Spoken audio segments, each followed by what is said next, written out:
Alright, I'm here. I'm here, I hope. Yes, yes I am. All good.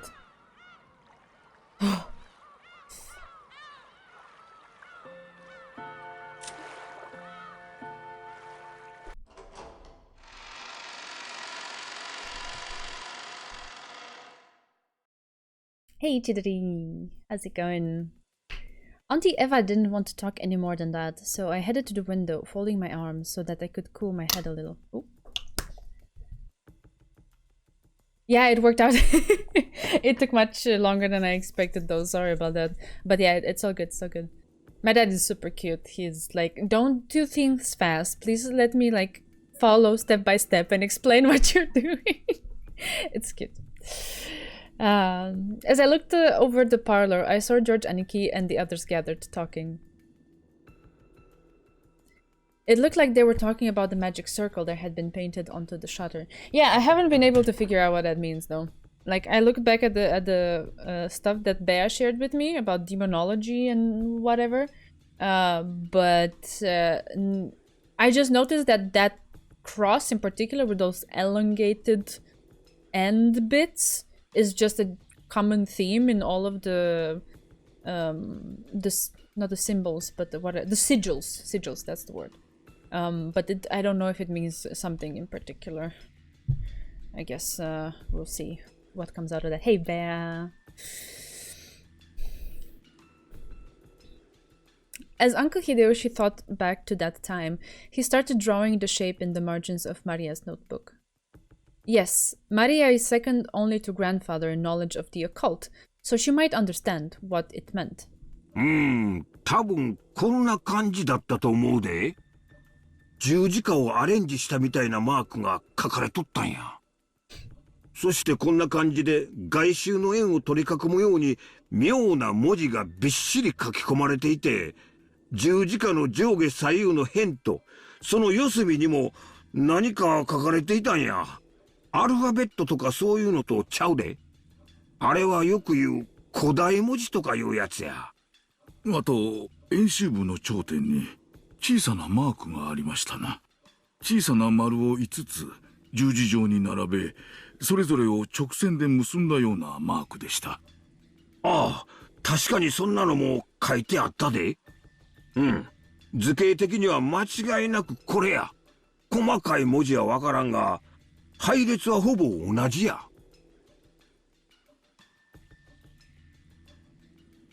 Maria is not obscene to the eye, right? No, of course not. Everyone was staring down at the shape, so I stared down at it too. From what I had heard, this had been... Yeah, I had not noticed the whatever he was describing, the circles in a plus sign. I don't know where that was supposed to be. I was like... I looked at it. I looked at the VOD, like a little bit before I started getting ready for stream, and I didn't remember where it was. But if they're saying it's there, I'll take it. From what I had heard, this had been painted on the shutter to the storehouse with some material that looked like blood. Looked or actually was blood? I see. This sure is unsettling. こんなわけのわかんねえもんを書きたがるのはじいさまだけだろ。まったく、どこに行っちまったんだ。とっ捕まえて意味を聞き出してやりたいぜ。Jessica's voice contained impatience and anger. She hadn't gone so far as to say that grandfather was the culprit, but it looked as though she thought that grandfather definitely knew the culprit's identity. Certainly, if you asked around for the link that bound the Ushiromiya family and the occult together, 10 out of 10 people would name grandfather. And to a person who knew nothing of the occult, this strange mark would have no meaning. Which meant that this might have been something addressed to grandfather. That's right, the reason to advertise the crime is to show it off to the survivors. In that case, where had grandfather as the essential recipient of this message disappeared off to? こんな図形に何か心当たりはあるかい?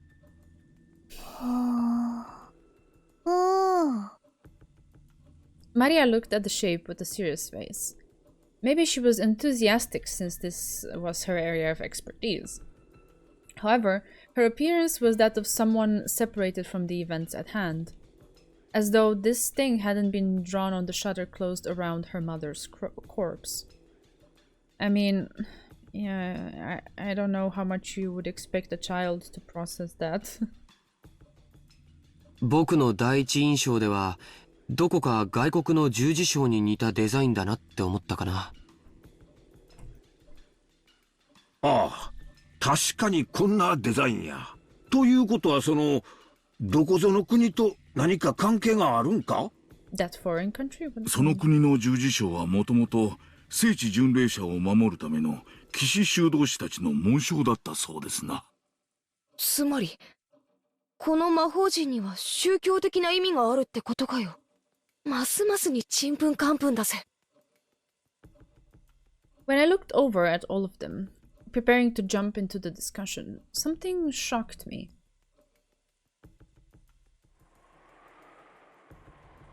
Oh, okay. This is a creepy angle. Maria was grinning, an eerie expression on her face that defied description. A sort of grin, almost like she was making fun of everyone's ignorance. Yeah, okay. The lens distortion that this kind of angle is trying to emulate is also... I think that's the creepy part. It makes her eyes, like, weird. It was an expression that I wouldn't ever have believed Maria to be capable of making. And then she laughed. Okay, that is creepy. And also, what is that shadow in her eyes?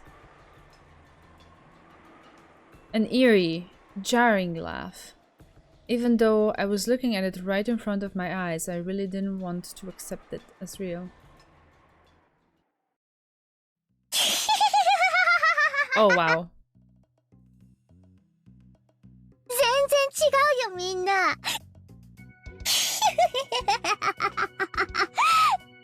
こんなの見てわかんないかな。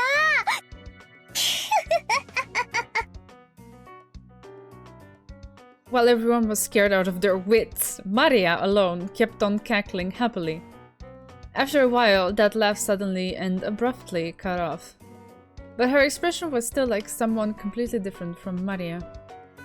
これは太陽の7の魔法陣だよ。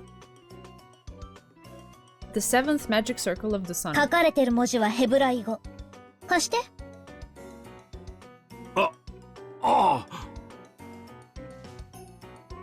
Maria stole the writing materials from the stunned Hideyoshi's hand. She then started drawing another magic circle effortlessly right next to the one that Hideyoshi had drawn. ね、こんな図形だったんじゃないかな。そんな図形だった。マリア、すごいな。さすが詳しいぜ。Jessica tried to smooth things over by praising Maria. Maybe she wanted to make sure that this was still the Maria who everyone knew so well. But Maria didn't give her any particular response. Maria started fluently writing unfamiliar characters in the corners of the shape. At this sight, the eyes of Uncle Hideyoshi and Dr. Nanjo instantly began to widen. 天地と左右に書かれているのは風化水道を司る天使たちの名。カサン、アレル、タリアハド、そしてフォルラク。そして斜め四方には4代の統治者たちの名。アリエル、セラフ、タルシス、ケルブ。合ってる？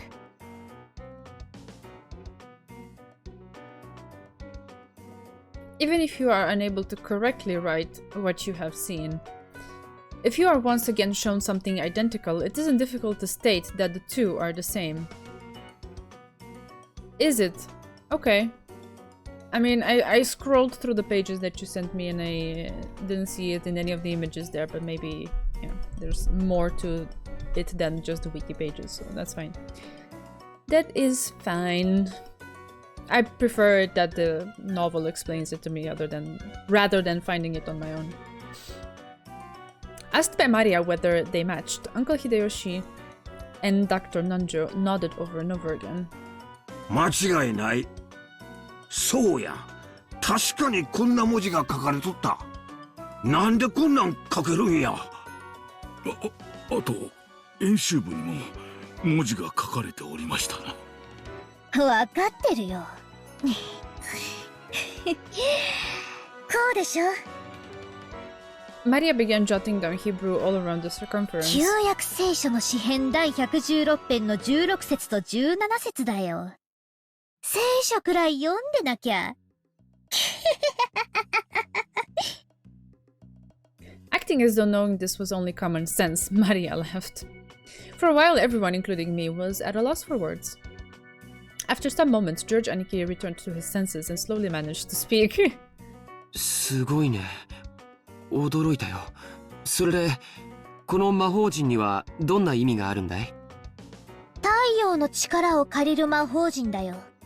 黄金で描き、護符にして身につけたる者はいかなる牢獄であろうとも、束縛から逃れ、自由を得られる力を授けられる。束縛から逃れ自由を得られる。意味深だぜ。この束縛という意味は何も肉体的なものだけを指さないと解釈されている。だから縛られて牢屋にいる人ばかりに意味があるわけじゃないよ。しがらみや逃れ得ぬ運命など精神的な束縛からの解放も意味してるんだよ。しがらみや逃れ得ぬ運命か。これまた意味深だな。しかしさっぱりわからん。それとあの6人の遺体とどんな関係があるっちゅうんや。束縛からの解放どころか殺された上に倉庫に閉じ込められてたんやで。別にその6人のために魔法陣が描かれてるわけじゃないね。魔法陣のために6人はそこにいるんでしょ。お気の毒だよ。どういう意味だい？魔法陣のために6人がいるってのは一体。Maria lifted up her index finger and waggled it as if she were making fun of us. それは演習部に書いてるよ。読めないかな？ Well, I don't think they teach Hebrew in school necessarily, you know? 詩 Like, 編第116編16節と17節。読んであげるよ。主は私の枷を解かれました。私はあなたに感謝の生贄を捧げ、主の皆を呼ぶでしょう。ね？ねって何を言ってるのかさっぱりだぜ。生贄だってのか。if the part that Maria had just read aloud was the vital part of the magic circle, then it was saying that the benefit of this magic circle required sacrifices to be offered in exchange. So inside the storehouse, where the magic circle had been drawn, the sacrifices had been offered. It looked like everyone else had slowly arrived at the same conclusion. Some were shocked, others spat out their insane as they punched their knees. This was starting to become a seriously disturbing story, and we couldn't accept it nor understand it. I don't care what kind of magic circles or curses other people believe in. That's their right, and I won't pick a fight with them. But did they really kill Dad and the rest as sacrifices for some bullshit like that? I just couldn't stand that feeling. I'd rather still be disgusted over all that talk around the inheritance. As I started getting pissed off with the feeling between anger and sadness, I broke from the circle everyone was in and returned once again to the window. Something had gone insane since yesterday. That letter from the witch Beatrice that Maria had read aloud at last night's dinner. I feel like ever since that point this whole mansion and this whole island have begun to be drawn into some kind of peculiar world. That's right. When I think back on it, that letter was an invitation from the witch. The ruler of the nighttime island had invited us inhabitants of the day into another world. With the phone and the radio interrupted and the island shut off by the typhoon, we could now call it another world cut off from the real one. Yes, on this island, right now, it is perfectly normal for witches to send letters and for sacrifices to be offered to magic circles. So, what will happen next? Will some weird people wearing goat masks start doing the Bon Festival dance or something? It's no good, I don't get it. The inside of my head's all screwed up and I don't even know what to think. Anger, sadness, the opposing emotions all swirled up together and they started to suck me in. Unable to resist, I could do nothing but cover my eyes with my hands and entrust my mind and body to the spiral swallowing me.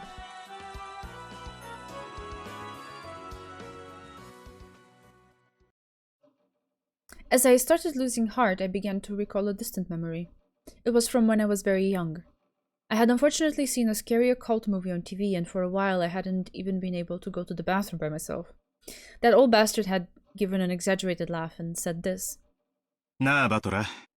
どうして悪魔だのオカルトだのってのをわざわざこうして映画にすると思う？ねえからだよ。そんな滑稽なもんは地球のどこにもねえのさ。ねえからわざわざ見たくて作るんだよ。だから俺はオカルト映画なんてちゃんちゃらおかしくて笑っちまうってんだ。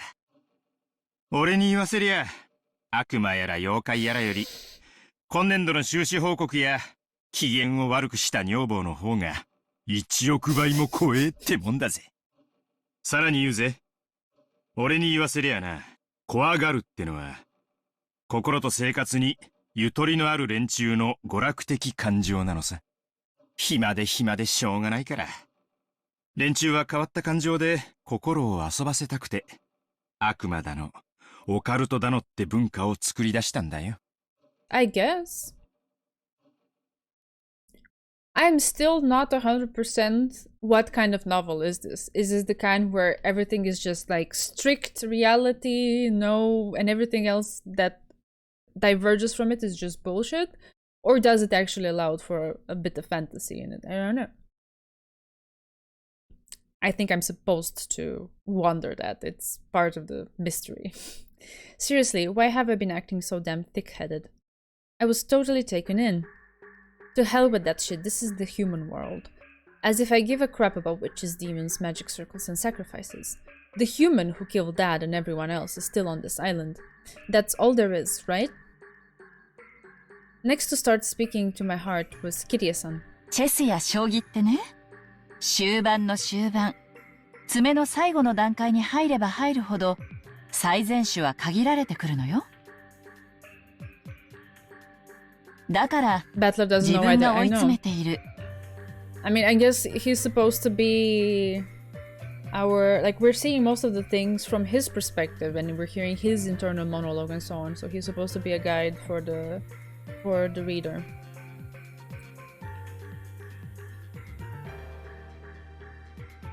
あるいは追い詰められているというその時、両者の手は限りなく読みやすくなるのよ。That is true. Kirie is つまり smart. 完全に追い詰められて打つ手なしって思ったその時こそ最も読みやすい瞬間なのよ。でも守勢に立った人間はどうしても考えが固くなって相手の手を読むことにまで考えが至らない。そういう時はね、チェス盤をひっくり返すの。With all of my strength, I slapped my face with both hands. Now my eyes were truly open. When you don't understand anything, and you're completely cornered just like I am now, isn't that the perfect time to flip over the chessboard? With us put on the defensive, we couldn't even guess at the culprit's scheme. If you flipped it over and looked at it the other way, just how far could you see? First off, at the time the murders were committed by the culprit, they knew that the island was cut off by the typhoon. So they should have understood that even if they carried out the murders, they wouldn't be able to get away until the next morning. In short, the culprit had begun without securing a way to escape. Furthermore, the bastard had even tossed the corpses in the storehouse while doing the courtesy of telling us they are here with that weird graffiti. In other words, since we would probably find the corpses sooner or later, they wanted to show us them. If we had all been dim and hadn't noticed the storage shed, perhaps the culprit's goal would not have been achieved? If you think about it that way, that murdering maniac, since this morning he must have been watching our every move with bated breath. After all, if we hadn't been so kind as to discover what was on the storehouse, all of that hard work and preparation that they had done last night would have just gone poof. What did the culprit want to make us feel by showing us the corpses in the storehouse? All 6 of the bodies had their faces noticeably destroyed. A grudge? A warning? Was it even them? All the questions. The defacement of the bodies had occurred after death, so it hadn't been the means by which the culprit had murdered. It didn't mean anything to those who had been killed. It had meaning to those who discovered it. The culprit wanted to show them to us. Look how brutally I killed them. Huh. After thinking this way, I really want to tell that asshole to stop taking me so lightly. Who would dance to that tune? If I'm told please be scared, I'm not just gonna say, really? Sure thing. When someone tells the great Ushiromiya battler entrance this way, I'm the kind of guy who'll start wanting to sneak in through the window. The next thing that had me concerned was the attempt at the magic circle on the shutter. It was a genuine magic circle, declared authentic by even Maria, who had demonstrated that her knowledge of the occult rivaled grandfather's. They must have drawn that thing in pitch black darkness while holding an umbrella on one hand, and it must have taken them a lot of time. That's a formidable amount of hard work and attention to detail. What purpose would have been worth all of that effort? If something related to the occult happened in this mansion, most likely we would all automatically suspect the involvement of grandfather. Did they want to make us think grandfather was involved? But if that was all they wanted, they could have just drawn any old scribble that looked like a magic circle. It wasn't like any of us amateurs could tell the difference between genuine and fake. However, this magic circle was genuine, and furthermore, it had even been written in Hebrew. So this magic circle had a message that could only be understood by someone with knowledge of the occult. Messages are a form of communication. You send them and hope for a reaction from the other party. Reaction. For some reason, we couldn't find grandfather now. I don't know how grandfather could have managed to see the magic circle on the shutter, but had he chosen to hide himself in reaction to that sign? No, was it a trap to make us suspect grandfather's involvement? You could read it either way. Damn, that's annoying. What kind of reaction was the culprit hoping to get out of us by showing this imitation of the occult? Somehow, that felt like the culprit's weak point. A section of Beatrice's letter that Maria had read aloud during last night's dinner sprang back to my mind. The part that said, I ask that you enjoy your battle of wits. Sounds like fun. This is a battle of wits between us and the witch. Which will be first, us being swallowed up by your occult games? Or me revealing you for who you are? There's a whole day until the typhoon passes. Why not enjoy ourselves? I mean, I don't know if enjoy ourselves is the right way to phrase it, but okay.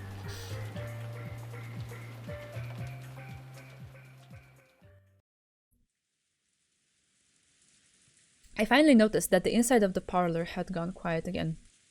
Everyone had sunk into their favorite sofas, some deep in thought, some irritated, some depressed. Maria was once again enjoying the television as if she had never left it. It looked like she found the commercials more fun than the boring program, and she happily yelled ooh and giggled. I stared at each person's appearance in turn. If there isn't a 19th person, the culprit must be in this room.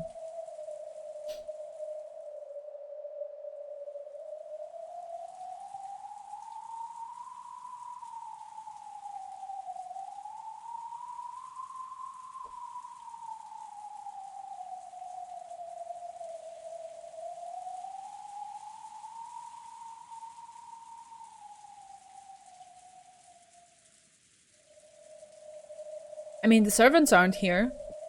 Does that mean they're excluded? Right now, Aunt Natsuhi was searching the mansion with the servants, though, wasn't she? Ah, and Natsuhi as well, of course. Then it shouldn't be in this room. In this mansion is what we should say. After all, there was also the possibility that Aunt Natsuhi was behind this, and we still couldn't deny that one of the servants could be the killer. Anyone could be the bad guy. Still, Aunt Natsuhi and the rest sure are slow.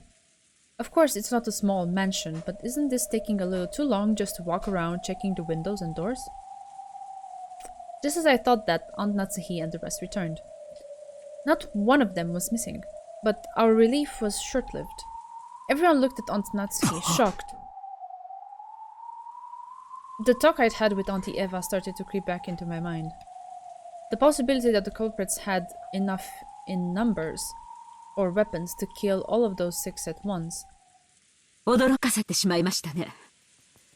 万が一に備えて持ってきたものです。Because that thing on Natsuhi's hand was a rifle.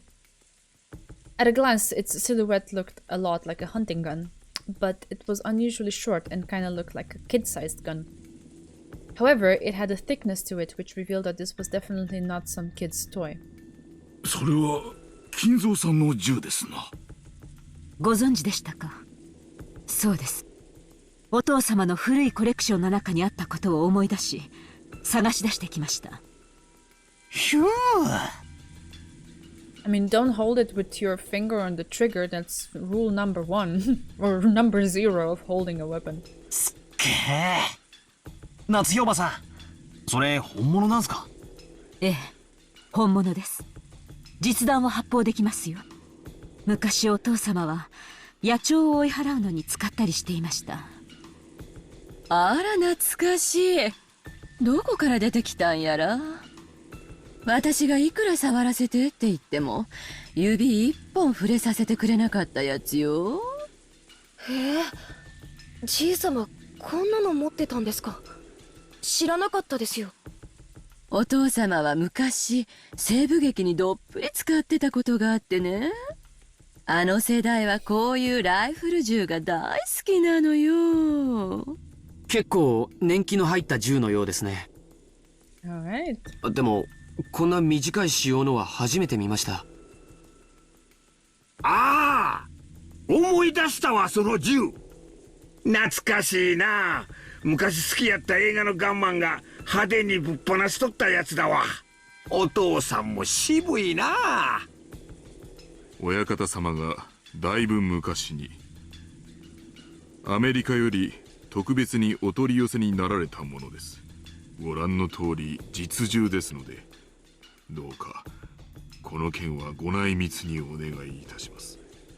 手に入れられたばかりの頃は大層気に入られておりまして、撃つより薬莢を出す動作が面白いらしくて、裏の森でいろいろとかっこつけて遊んでおられたもんですよ。しかし物騒ね。そんなものまで持ち出しちゃうのかしら。万が一に備えてです。賊はおそらく一人ではないでしょう。しかも主人たちを6人も殺した恐ろしい相手です。私には主人に代わって皆さんを明日まで守る義務がありますので。As Natsuhi said this, she slumped down into one of the sofas and took a deep breath. As well as checking the doors and windows, she had also been trying to find grandfather. Since grandfather was not with her, apparently his whereabouts were still unknown. 屋敷内の戸締まりは厳重に確認してきました。ですが、万が一ということもあります。みんな、なるべくここに一緒にいた方がいいでしょう。そうね。ここに全員が集まって相互監視をしている方が安心だわ。それはどういう意味ですか、エヴァさん。別に。夏日姉さんの意見に賛成しただけよ。Ay. There was a dangerous atmosphere between the two of them. If you thought about who stood to gain the most from the inheritance problem standpoint, Auntie Eva was the obvious answer. However, there was no proof that Aunt Natsuhi was innocent. No, if you view Beatrice's letter as grandfather's elaborate prank, and think of this incident as just an extension of that, there was more than enough evidence to doubt even grandfather. Aunt Natsuhi thought that the criminal was on the outside. But Auntie Eva thought the criminal was on the inside. I was about to say, because like she's coming in with the gun and explaining and revealing to everyone, hello, I got a gun. While like maybe in her mind it's not even, the thought is not even crossing that she might be talking to the person who did it or the people who did it. In short, it was the question of whether or not a 19th person exists. It was the doubt that had been repeated endlessly since last night's dinner, with the letter from the witch who called herself Beatrice. So was the culprit among us or not? And did the witch Beatrice exist or not? If you assume that something as stupid as a witch couldn't exist, It was the same as saying that one of these relatives here, who shared a common bloodline, was the culprit. If you didn't like that, it would be much more comfortable to simply accept the fairy tale about the witch. Did a witch do it? Draw that weird magic circle and sacrifice those people. If I could only accept that rubbish, I would be able to completely trust everyone in this room. However, damn common sense got in the way. It kept repeating that witches don't exist. In that case, the culprit was among us. A lot of years too early. Among us. In the middle of the seemingly endless rain, none of us could break our silence.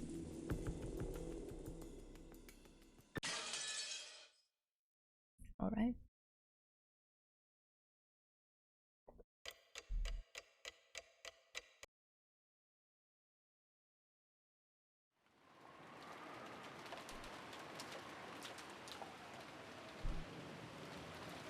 Lunch had ended, and the servants had removed the tableware and were now in the kitchen. The wind and rain had neither weakened nor strengthened, and the island remained cut off from the outside world. It seemed that at first Natsuhi had planned not to let anyone set one foot outside the room, but when it came time to prepare lunch, she finally realized that this was impossible.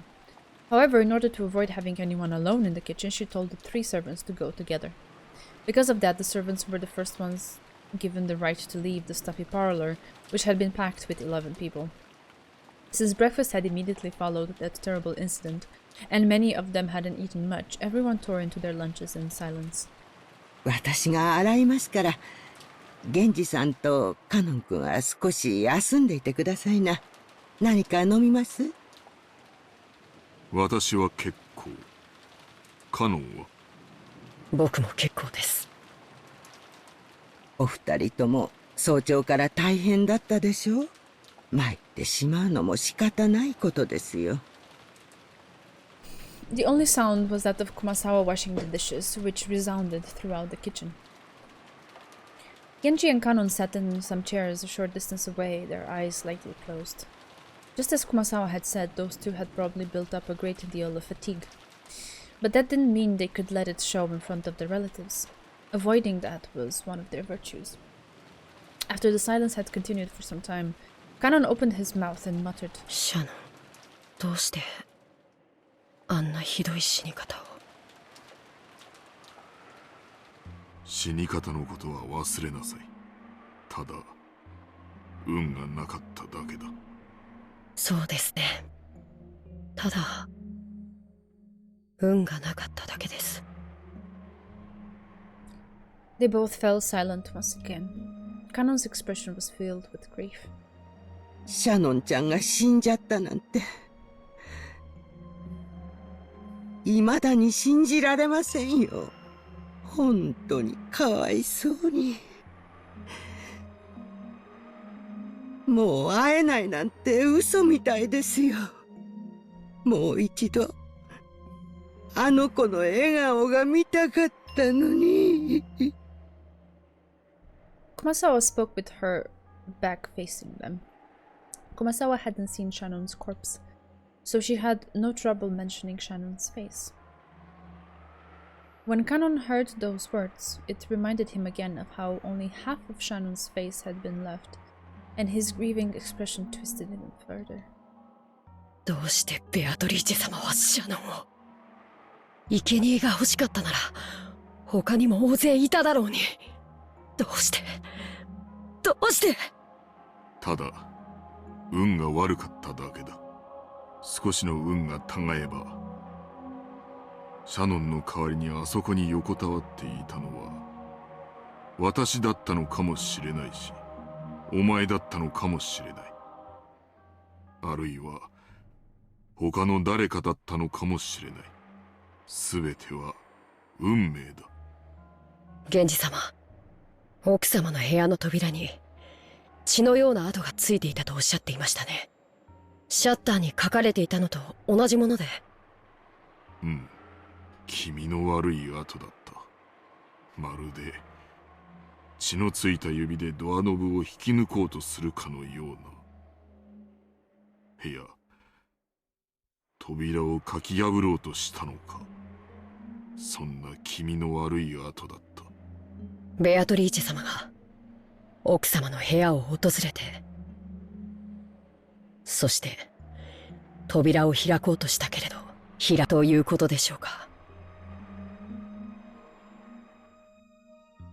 Genji thought back to the time he had seen those traces of blood on the door to Natsuhi's room.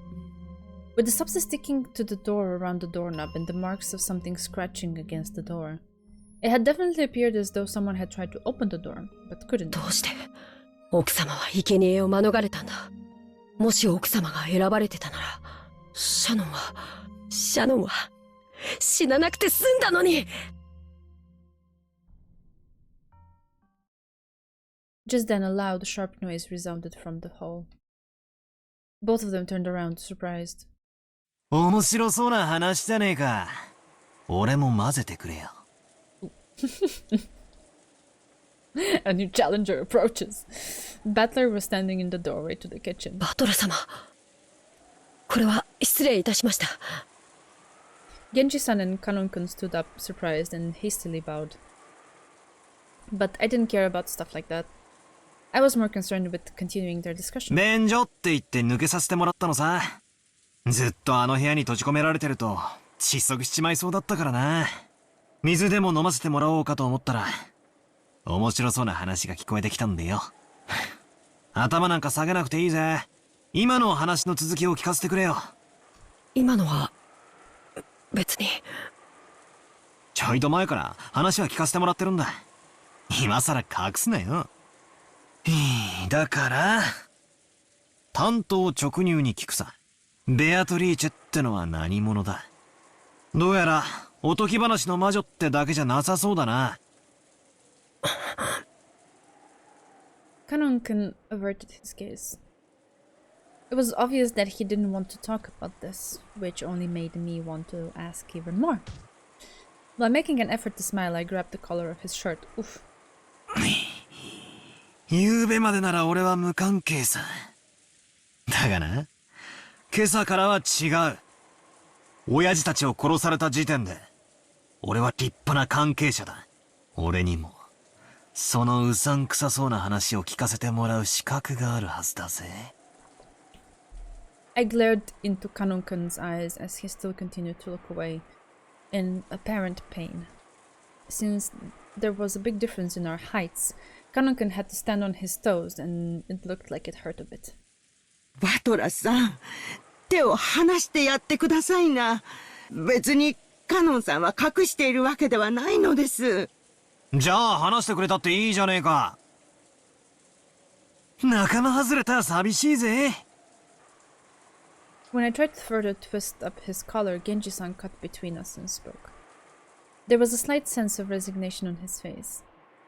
It looked like he didn't plan on hiding anything. お話しすることはできます。ただバトラ様がお気を悪くなされるかもしれませんので、カノンは躊躇しているのです。躊躇なんて男らしくねえぜ。内緒にされる方が気持ち悪いさ。聞かせてくれよ。どうせ明日までできることはないんだ。多少はうさんくさい話の方が退屈も紛れるってもんだぜ。After Genji-san and Kanonken looked at each other, they nodded as though they had decided to talk. わかりました。何でもお聞きください。お話しします。ああ。じゃあ聞くぜ。ベアトリーチェってのは一体何なんだ。俺が知ってる限りではロケン島の森に住まう魔女ってことになってる。森に入ると危ないからってんで、ばあ様あたりが作り出した脅し話だって聞いてる。違うのか。いえ、違いません。その通りです。ベアトリーチェ様はロッケン島の森に住まわれる魔女であらせられます。バトラ様、にわかには信じられないでしょうが、ベアトリーチェ様は存在するのです。親方様に莫大な黄金を授け、長いことおそばにお仕えした実在する方なのです。はあ？よせやいよせやい。じい様の受け売りを言うのも給料のうちだってのか？ I laughed like it was a joke, but neither Genji-san nor Kanonken laughed. Not even Kumasawa-bachan, who avoided my eyes, flustered and started washing the utensils. So unfortunately, I was the only one laughing. Painfully. Bitterly. なるほど。源氏さんが断るだけはあるぜ。こいつは確かに正気じゃ気を悪くする。つまり、ベアトリーチェっていう名の人物は実在するんだな。はい。親方様がこの島にお屋敷を構える以前から、おそらく私よりも長くお仕えしているでしょう。なんてこった。桐江さんの仮説は外れたな。じいさまにベアトリーチェという名の腹心は実在したってわけだ。I mean, you're just convinced by Genji being like, no, she exists. Like, give me something more concrete, more substantial here. そいつは今この島にいるんだな。はい、いらっしゃっていると思います。曖昧な言い方だな。ってことは昨日今日そいつの顔を見たってわけじゃなさそうだな。はい、大変申し上げがたいのですが。Kanon-kun once again dropped his gaze, avoiding my eyes. なんだよ、そこで切るなよ。寸止めみたいで気持ち悪いぜ。I urged him on jokingly. The servants are sus.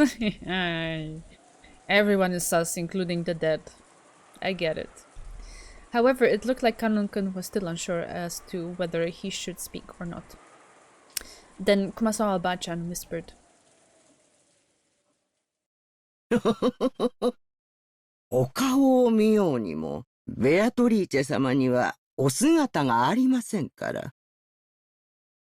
お姿が？なんだって？ベアトリーチェ様にはお体がありません。ですから、ベアトリーチェ様がお望みにならない限り。ベアトリーチェ様が人の姿をされていた頃の絵が、あの肖像画のものなのだとか。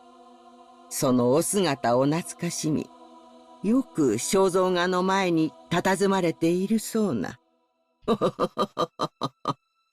ベアトリーチェ様は時折、輝く蝶の姿に身を変えられて現れることがあります。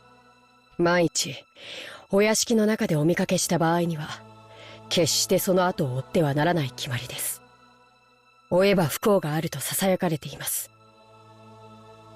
その禁を破り、大怪我をして辞めた使用人も実際にいます。おいおい、マジかよ。あんたら、本気でそんな話をしているのかよ。バトラス様、すでにベアトリーチェ様がお越しになっておられます。そのようなお言葉は、よろしくないかと思われます。ベアトリーチェ様は、ご自身を冒涜される方を好みません。その存在を疑えば、必ずや不幸が降りかかるでしょう。バトラさん、気持ちの悪いお話とお思いでしょう。ですがね、ベアトリーチェ様はいるんですよ。います。それを疑われることを、ベアトリーチェ様はことのほか嫌われます。わかりませんか、バトラ様。ベアトリーチェ様は今すでにここにお越しになっております。おいおい、よせよ。俺そういうのは弱いんだぜ。脅しっこなしにしろい。However, there was no trace of a joke in the eyes of the three servants. On the surface, I laughed and tried to look unconcerned, but I was quickly starting to sober up. Their eyes were also sobering up fast. バトラさん、お願いですから、ベアトリーチェ様を冒涜することはおやめください。悪いことは申し上げません。Kumasawa-bachan, who was usually cheerful and would always tease people, now spoke with a totally straight face that I had never known her to make. いや、いるって言われてもよ。俺には何も見えないぜ。今、俺の隣にいるとでも言うのかよ。冗談よせやい。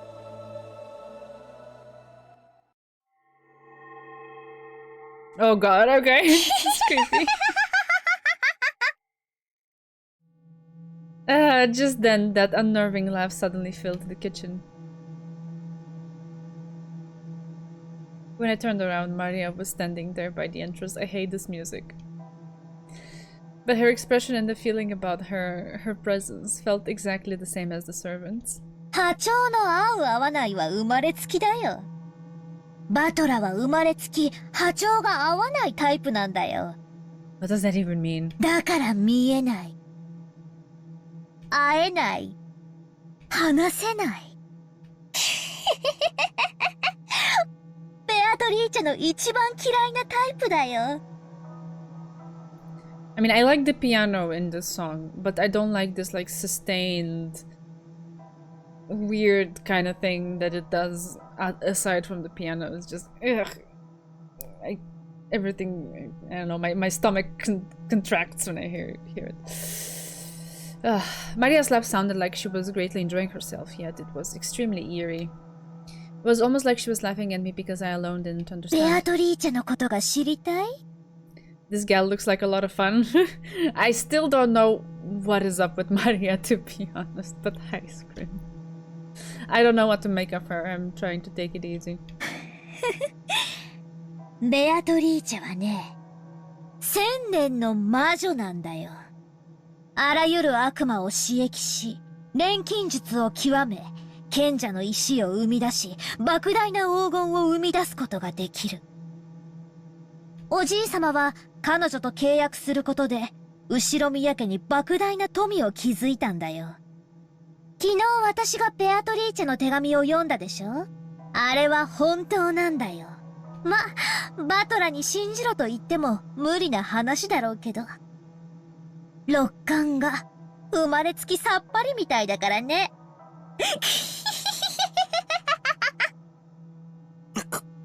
なんだよそれ。Aww. That sounds good, Scream. I'm sure you had the full day and now you're crushing and relaxing. That's great. I too have come to the age where just lying down in bed sometimes feels like the best thing on earth. I don't need anything else, just that. 魔女？悪魔？そんなの誰に聞いたんだよ。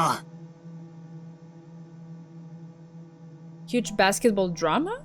Okay, sure, I will check it. ベアトリ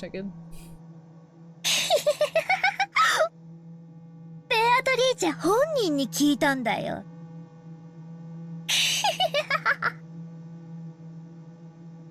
Maria kept doing that unpleasant laugh. However, the servants who watched over this didn't even blink. She heard it from that witch in the portrait adorning the entrance hall. Maria kept on laughing in a weird voice, as though there was nothing more or less than the truth. マリア、聞くだけ野暮だろうが、もう一回聞くぜ。昨日、マリアにあの手紙を渡したのは誰だ？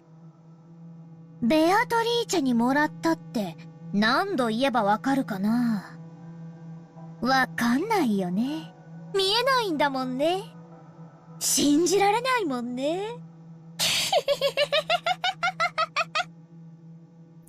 Just then, Maria's laughter suddenly stopped. バトラ、まだわかんない？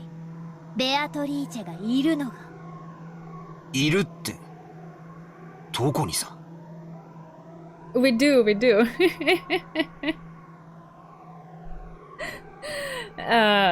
Yeah. Bea's nickname is from this novel, so now we are reading it to figure out where Bea is coming from. But Bea is a real person who does actually exist. Can we ask her?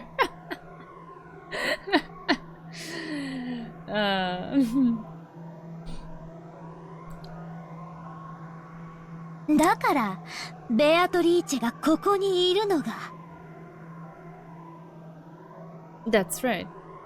Now that I think about it, I've been feeling for some time now that the others haven't been looking in quite the right direction. I'd figured that everyone had just been gazing into the distance, but that wasn't the case. The four here, Genji-san, Kanon-kun, Kumasawa-san, and Maria.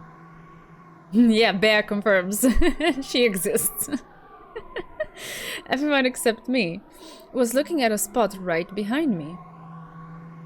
Holding my breath tightly, I slowly looked over my shoulder. Of course, there wasn't anyone there. This is like when a cat suddenly fixes on a corner of the room and there's literally nothing in that corner. You're like, what the heck are you looking at, cat? You're creeping me out. What are you seeing? That's exactly the kind of feeling. But it's not cats, it's actual people. Which makes it even creepier.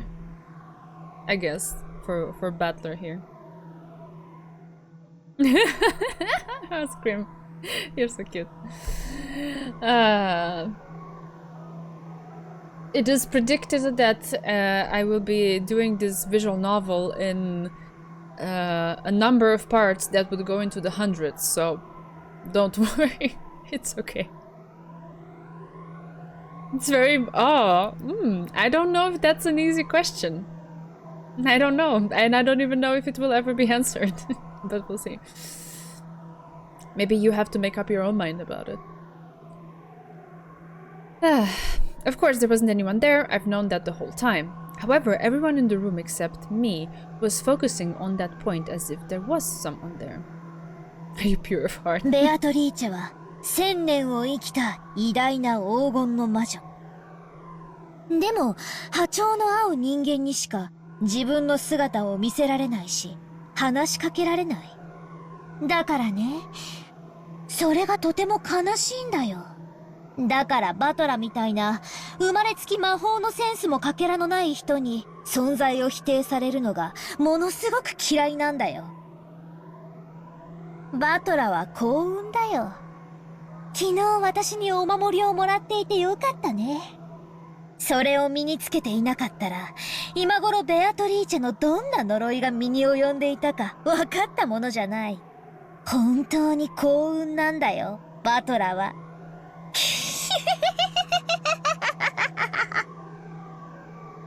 あのサソリのキーホルダーかよ。あれって安っぽい景品か何かだと思ってたんだが、ちとはご利益あったってことなのか？ Hey, don't belittle the gift from Maria. それがなかったら今頃バトラがあの倉庫の中で顔面を砕かれて生贄にされていたんだよ。幸運だったよ、バトラは。そうか。あれがなかったら俺は今頃殺されてたってのか。Scream. なんでバトラはベアトリーチェを信じないの？いるのに。今そこにほら。ね、信じる気になったでしょ？信じなよ。マリアにお守りをもらったことを感謝しながら。あれがなければバトラは今頃倉庫の中。代わりに誰か一人が助かっていたかもしれないね。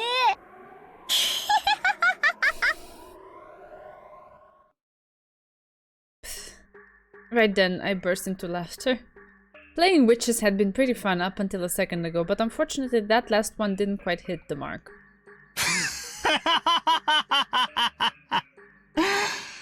じゃあ全然ダメだぜマリア。ってことなら悪いが、全然ダメだ。When Maria saw me suddenly start laughing, she stopped. Even though she didn't understand what I was laughing at, she realized it wouldn't be pleasant for her.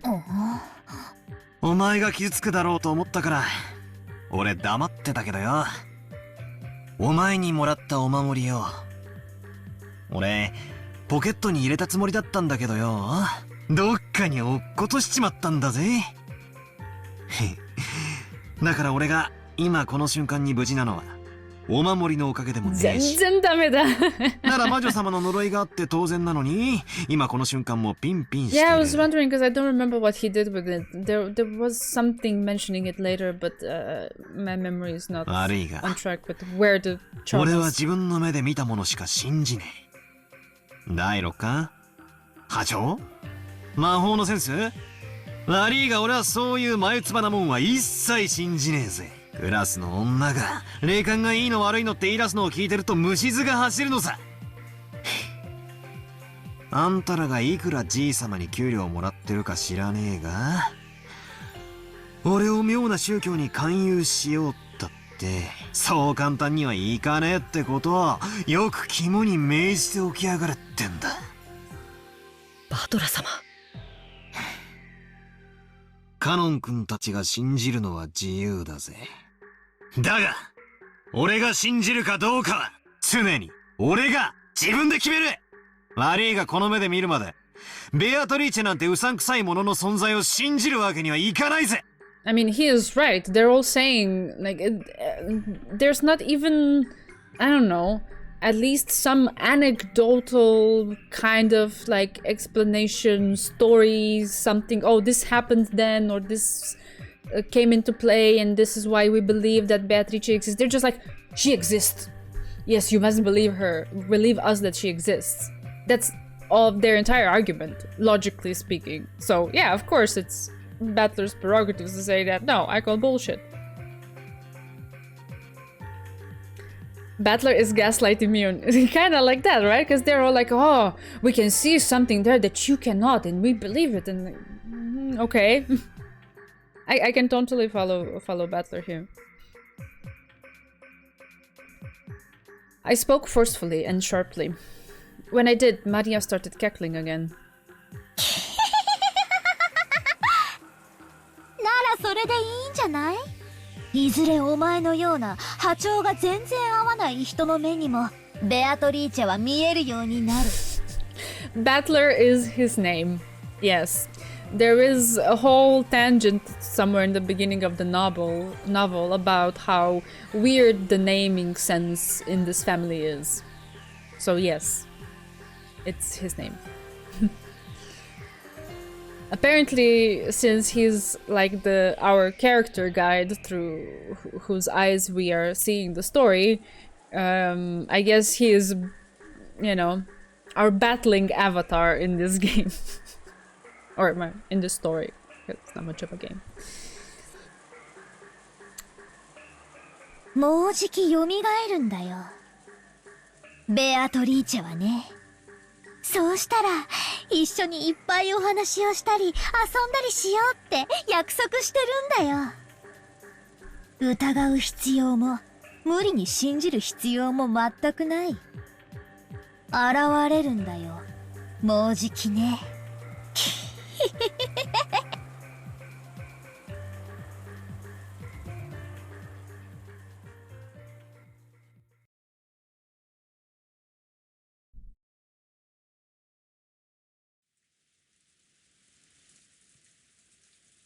Some people usually head to the bathroom after a meal, others prefer to take a short nap. It seems that several people had gone out of the parlor just like I did when I went to the kitchen to drink some water. So much for keeping an eye on each other. In the end, Aunt Natsuhi's order to keep everyone packed together in the parlor was reluctantly withdrawn under the conditions that no one was to be on their own, and no one was to go far from the parlor. After all, if 11 people are shut up in the same room, starting early in the morning, the air will start to stagnate.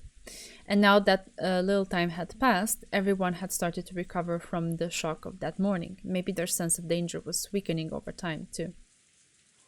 However, it was a certain fact that 6 people had been killed inside this mansion, so no one was completely negligent. So when they went out into the hallway for a breath of fresh air, trying to act tough, they would get scared of standing there, isolated, and would end up returning to the parlor. Like that fable. That escalated quickly. I know, right? Last stream, suddenly, 6 people are dead. You know, the north wind and the sun. If you force someone to stay shut in, they'll resist, but if you tell them to do whatever they want, they'll come back obediently. People sure are hypocrites. When the servants finished cleaning up from the meal, they returned obediently to the parlor just as Aunt Natsuhi had told them to, and sat in the sofa near the entrance, patiently waiting orders. Maria, almost as though she had suddenly finished playing witches, had returned to the pure Maria I knew well, saying, "Ooh." I still don't know how to explain what is happening to Maria. I thought I had maybe some sort of explanation, but the behavior from tonight, I don't know where it fits. So I'm not gonna have an explanation. I'm gonna let it play out.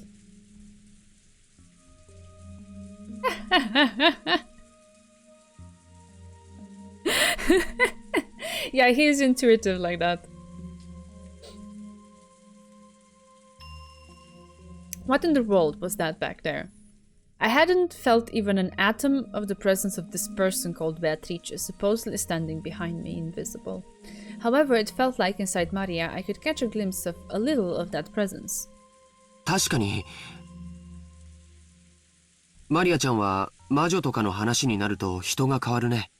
昨日海岸でバトラ君も見たでしょ。サソリのキーホルダーの時か？いや、あんな機嫌を損ねるみたいな感じじゃなくてよ。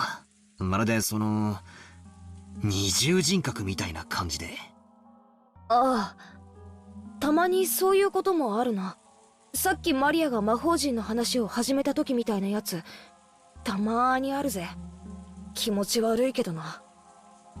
Apparently, according to Jessica, the kihihi laughing Maria shows up every now and then. Oh, so this is something that had happened in the past as well, so not just now. This was just bad timing, and furthermore, it was the first time I'd seen it, so it really shocked me. Okay, I see. あれってのは何なんだ？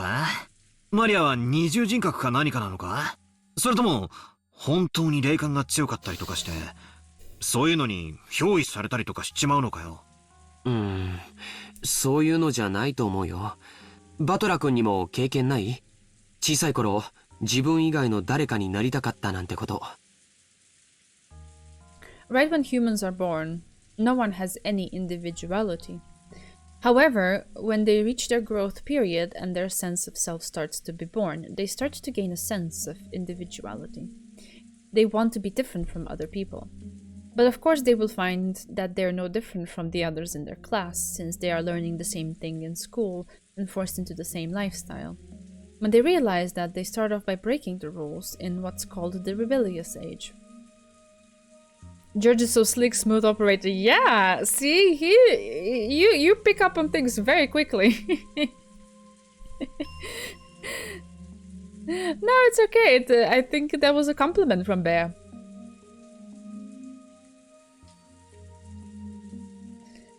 And I think at least what I'm getting after 6.5 streams of this is that you are meant, while you are reading, to ask yourself those questions and not have an answer to them. And possibly the novel will never answer them directly, but it will give you something, and then you'll have to make up your mind as to what the answer is. At least that's my sense so far. Maybe I'm wrong. Since everyone follows the rules, they want to show off their individuality by breaking them. Even those who call everyone around them babies and stir up trouble are just cute kids searching for themselves when you look at them this way. That's a good way of putting it. Well, I'm lecturing about all this like I'm so smart, but I actually got it secondhand from George Aniki. I myself was one of those embarrassing guys who thought it was cool to act like a little bastard. A little buster. Oh my god. Sorry. Before reading the last word, my eyes went to the chat on the other screen and my brain filled the void. After little, it put buster. My bad. It was cool to act like a little bastard. Well, that was when I was the age when you try standing out for the opposite sex. Of course, we all do weird things at that age. 成長期の根底には子供から脱却したいというひよこが殻を破るのに似た衝動がある。Clinton would be proud. I did the reverse, because he calls little busters little bastards, and I did it the other way around.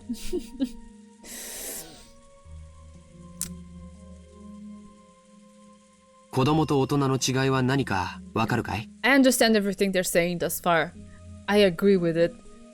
Still, the difference between Maria's usual personality that we had seen so far and how creepy she can get and how deep into the witch stuff she can get in these moments. Like, when did Maria learn Hebrew?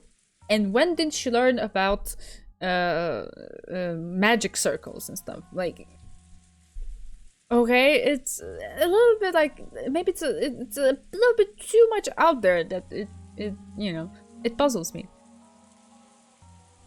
George with the philosophical metaphors. Yeah, he's big on those.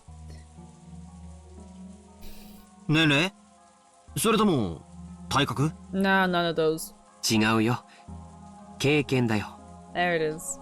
大人が子供を見下すのは人生経験が少ないからだよ。子供が何を言っても鼻で笑ってしまうのは世間知らずのくせにと見下しているからだよ。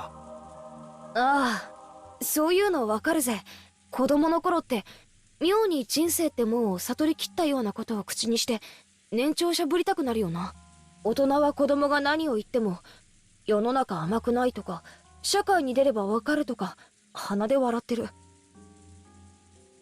まあ実際そうなんだけど、子供的にはそういうのって見下されてるみたいでムカつくんだよな。なるほどな。I mean, in some situation it's warranted. Like, yeah. It can go both ways. Sometimes adults can be too stuck in their ways and not be open to other possibilities, and then the mind of someone more inexperienced who hasn't been, you know, shoved into a certain pattern of thinking just yet can open up an alternate way forward or an alternate interpretation to a situation. But it can also be the other way around. Someone without experience can believe, I know the exact answer, this is right, and then someone with experience can come and tell them, nah. Right, so it can go both ways. You cannot make a sweeping generalization there in either direction. It's just a case-by-case basis. 知識や経験の有無か。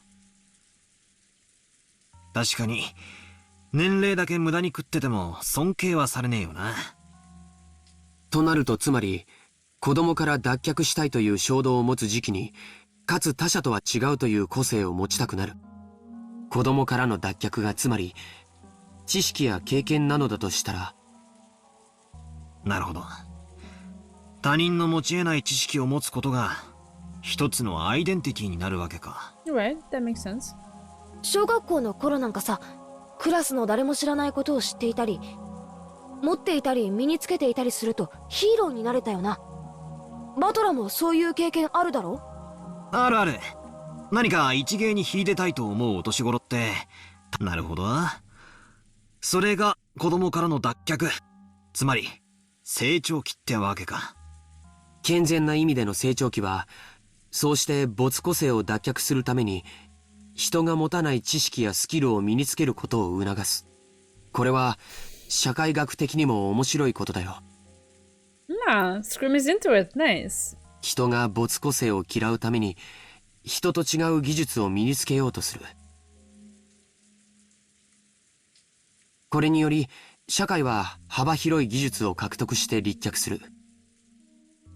神々の高度なプログラミングに驚かされるね。まあ個性がネガティブに働くこともあるぜ。クラスみんなが真剣に勉強してるから俺だけはサボって目立とうとかよ。That was actually me. Oh my god, that's such a bad strategy. Jesus Christ. It was only recently that I'd finally been able to feel thankful toward that middle school teacher who had slapped me after school. でもな、誰も飛べない飛び箱を飛んでやりたいとか。They seem like multiple personalities of one fractured self having a conversation between each other and trying to come to common ground. I guess you could see it that way. They each represent a certain type of human, I suppose, and yes, they have these like mentally intensive kind of conversations that make you in turn as a reader think about the topic and, you know, try to determine, where do I land? Am I more on this side or that side, or am I something different? Bear is selling the novel. Good Bear. It's visual novel. It's what we're reading right now.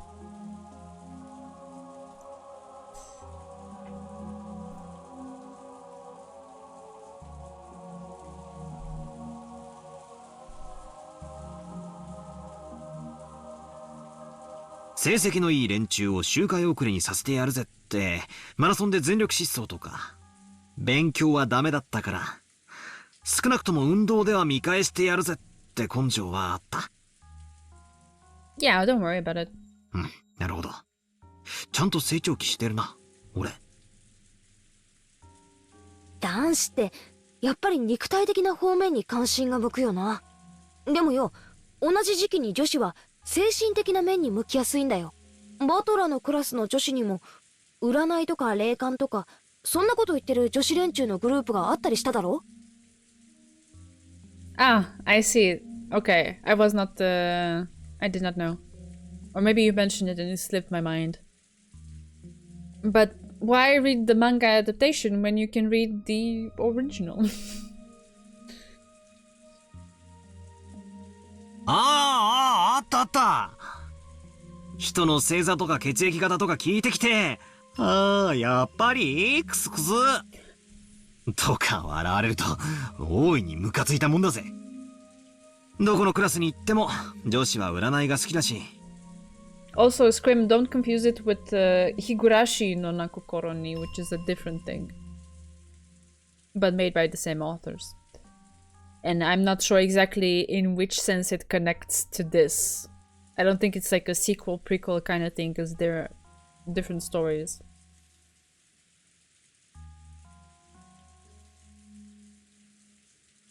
決まって霊感に強いだの弱いだの、感受性がどうこう、見えないものが見えちまうだの、そういう手合いが必ずいたもんだぜ。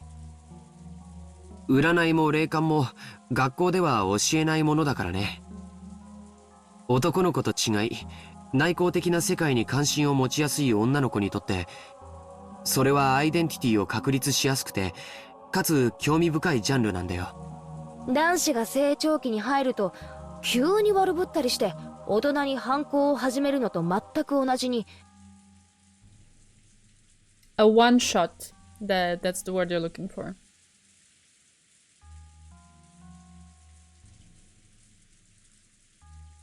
女子も成長期に入るとそういうのに興味が出るようになるんだよ。 Sure, go ahead. 私はそうでもなかったけどさ。うん。つまり、マリアがオカルトに関心を持つのは、年頃の女の子としては、そう珍しくもないってことか。Alright. I'll keep that in mind. Thank you, Scrim. What's so nice about it, if you can describe it just very, very briefly, without, giving out the story too much?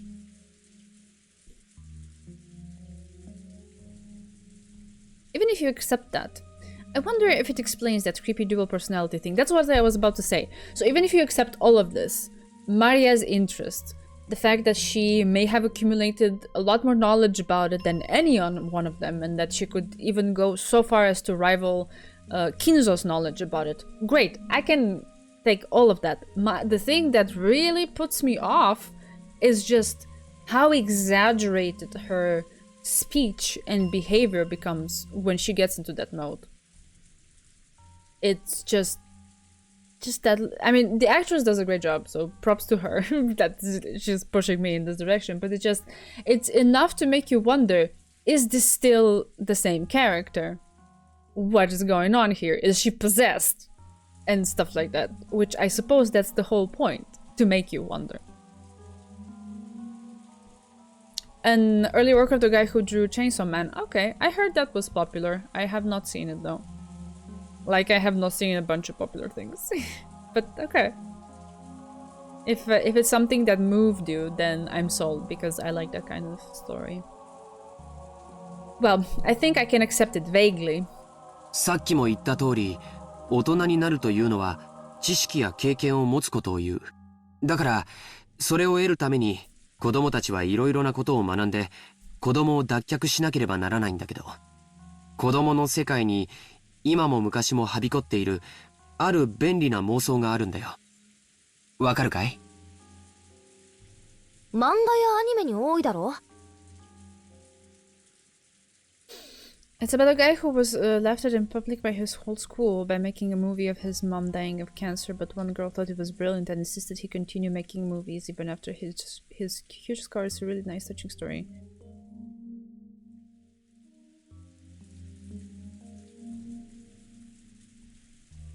Oh, I see what you mean, that he showed this. Okay. And Bear linked it. Okay. Well, shame on me. His memory very, very bad. But okay, okay. Now that I have been told twice, I will not forget it. ほら、あれだよ。前世の記憶が蘇ってとか、 Memories coming back from a former life. 偉大なるなんとかの魂が乗り移ってとか。ああ、他にも遺伝子が覚醒したりとか、封印されていた能力やら記憶やらが戻ったりとか、どういうわけか、あの時期はそういうのがやたらと流行るもんさ。どうしてだ？今挙げたキーワードは全て子供の自分に知識や経験を直ちに付加できる幻想だからだよ。9歳の女の子も1000年を生きた魔女が私に憑依していると言い出せば、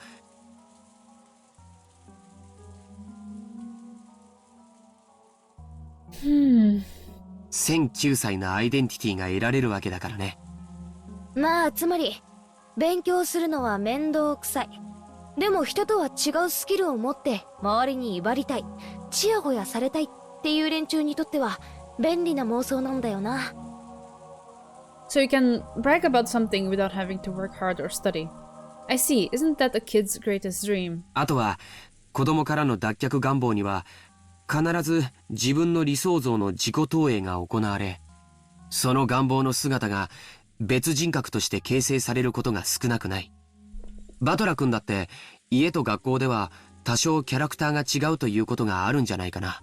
多分家での自分の姿をクラスの友人たちに見せるのは恥ずかしいはずだよ。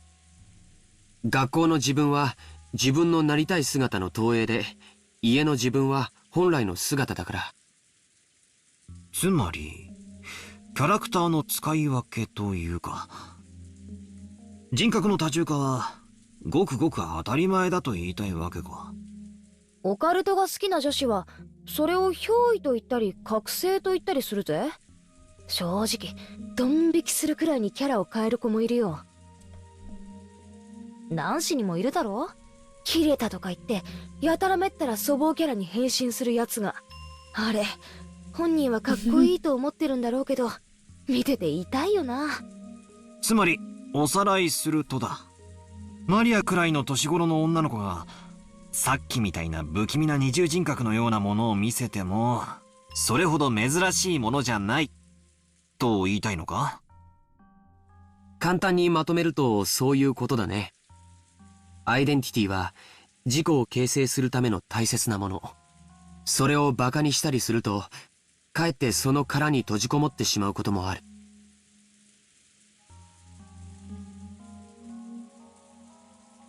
Alright. Okay, Chidori. Interesting. I mean, yeah, I can get behind the logic of all of this. It all makes sense the way they're explaining it, sure. だからほどほどに付き合ってあげるのが大切なんだよ。それを丸ごと受け入れてあげるのが親の包容力というものなんだけどね。兄貴、それで独身って信じられねえぜ。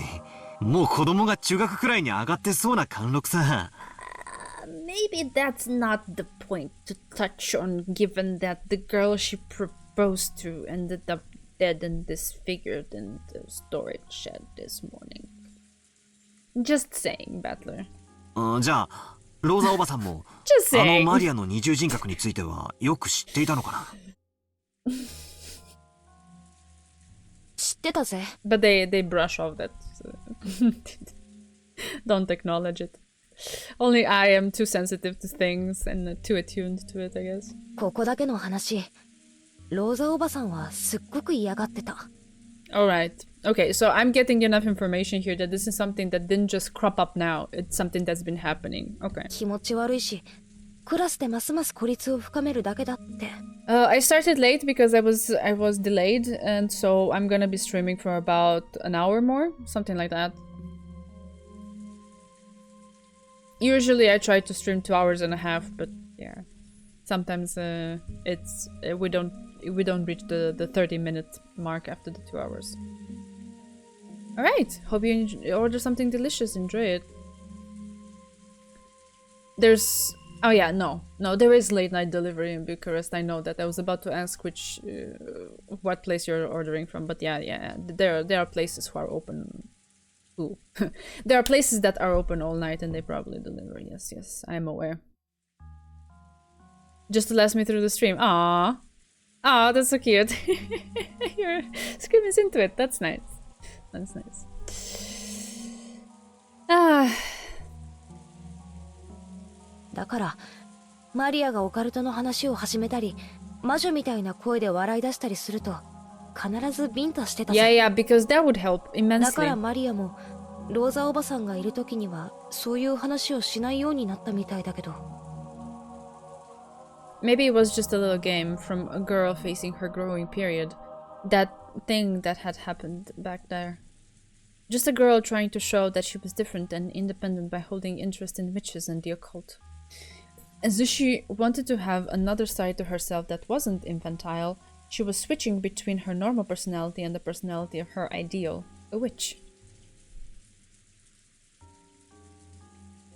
Bea found the manga. Nice. In the beginning, I had found that very disturbing, but after George Aniki's lecture, it felt like this was a path that everyone walked down at one time or another. I haven't told anyone, but when I was in kindergarten, I joined up with a little gang of kids trying to form an Earth Defense Force, saying we'd help protect peace on Earth. My face turns red when I remembered how, during what we called battle practice, we would chant EDF, EDF.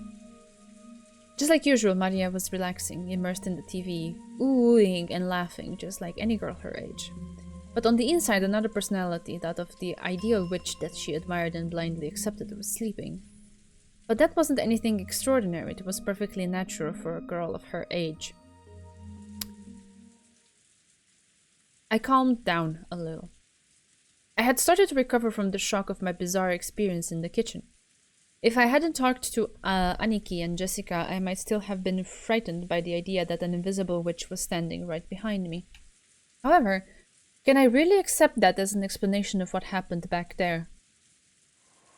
If it had just been Mariam, I could have explained it as the fickle fantasies of a growing girl. But Genji-san, Kanon-kun, and Kumasawa-bachan also had been there. None of them had denied what Maria said. They had silently accepted that Beatrice exists. I was starting to feel a little uneasy. Auntie Eva had claimed that no 19th person exists, saying that someone within the family had committed the crime in connection with their messy quarrel. On the other hand, Aunt Natsuhi had claimed that the culprit was hiding somewhere outside the mansion. That meant that she was denying that the crime had been committed by one of us and accepting that the 19th person exists. And in the kitchen, Maria and the servants had agreed that the 19th person exists. But according to them, this 19th person isn't human. They had said that it was an invisible witch plotting something mysterious. Is there a 19th person or not? And is the culprit a human or a witch? For some reason, I couldn't just laugh off any of the possibilities. Not even the most ridiculous one about the witch.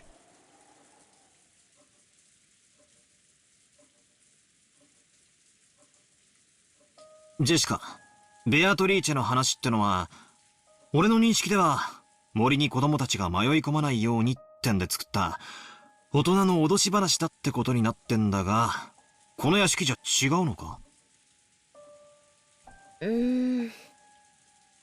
私もバトラと同じ意見だぜ。こんなのは子供に言うことを聞かせるために親が作った間抜けな怪談だと思ってる。でもそうだと口にはできない空気が屋敷内にあることは否めないな。おじい様がベアトリーチェは存在すると公言されているからね。使用人たちは立場上それを疑えないし、クラウスおじさんたちもおじい様と喧嘩がしたいわけもないから表向きは口を揃えてる。だから多分このお屋敷ではベアトリーチェの存在を疑うことはある種のタブーだと思うんだよ。年に一度しか来ない僕たちと違ってね。そうでしょ。Jessica puffed out air in admiration. It looked like Aniki had guessed right. ジョージ兄さんの言う通りだぜ。みんな腹の中じゃ信じてるわけじゃない。でも表向きはその存在を認めてる。ほら、神様の存在を認めるような、そんな雰囲気だよ。実際にはいないことを知ってても、それを口に出して否定したら野暮みたいな空気だな。使用人たちの間ではどういうことになってんだ？やっぱり雇い主のじいさまがいるって言ってんだから、それに口調を合わせてるわけか？さあ、詳しくはわからないけど、使用人たちの間ではベアトリーチェの話はある種の怪談扱いになってるよ。ほら、昨日海岸でシャノンが話してくれたろ。夜見回りをしている時、不気味な何かを見かけたとか、そういう話。She had said something like that, hadn't she? Back then, I didn't give it much thought, assuming she was just going along with the displeased Maria. But now that I think about it, she did say that, and completely seriously. That's right. She definitely said it. She definitely said the same kind of thing that Genji-san and the rest had all unanimously declared back in the kitchen.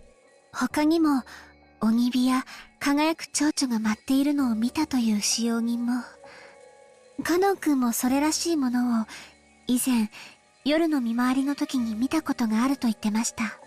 あと最近ではお屋敷の中で深夜に不思議な足音をよく聞くと使用人の間で話題です。私たちは肖像画の中のベアトリーチェ様が姿を消してお屋敷の中を散歩しているんだろうと囁き合ってるんですよ。Yeah, I was missing her voice a little bit here. ずいぶん前ですが、私もそうかもしれない足音を夜の見回りの時に聞いたことがあります。That's right. She definitely said that. Exactly the same thing that I had been told just now. でも、怯えることはないんですよ。ベアトリーチェ様は親方様とは異なるもう一人のお屋敷の主です。だから、変に怯えたりしないで、敬意を持っていれば、決して悪いことはしないのだそうです。ただし、敬意を持たないと恐ろしいんだったね。はい。私が勤めを始める直前に、階段を転がり落ちて腰に大怪我をして辞めた方は、ベアトリーチェ様のことを悪く言っていたそうです。だから使用人たちは、ベアトリーチェ様のお怒りに触れたのだろうと噂し合ったそうです。敬わないとお怒りに触れて怪我をする。つまり使用人たちにとってベアトリーチェって存在は、お稲荷さんにいたずらしたらお狐様のたたりがあるってくらいには信憑性があるわけだ。Who's Inari-san? Wait, I wanna know.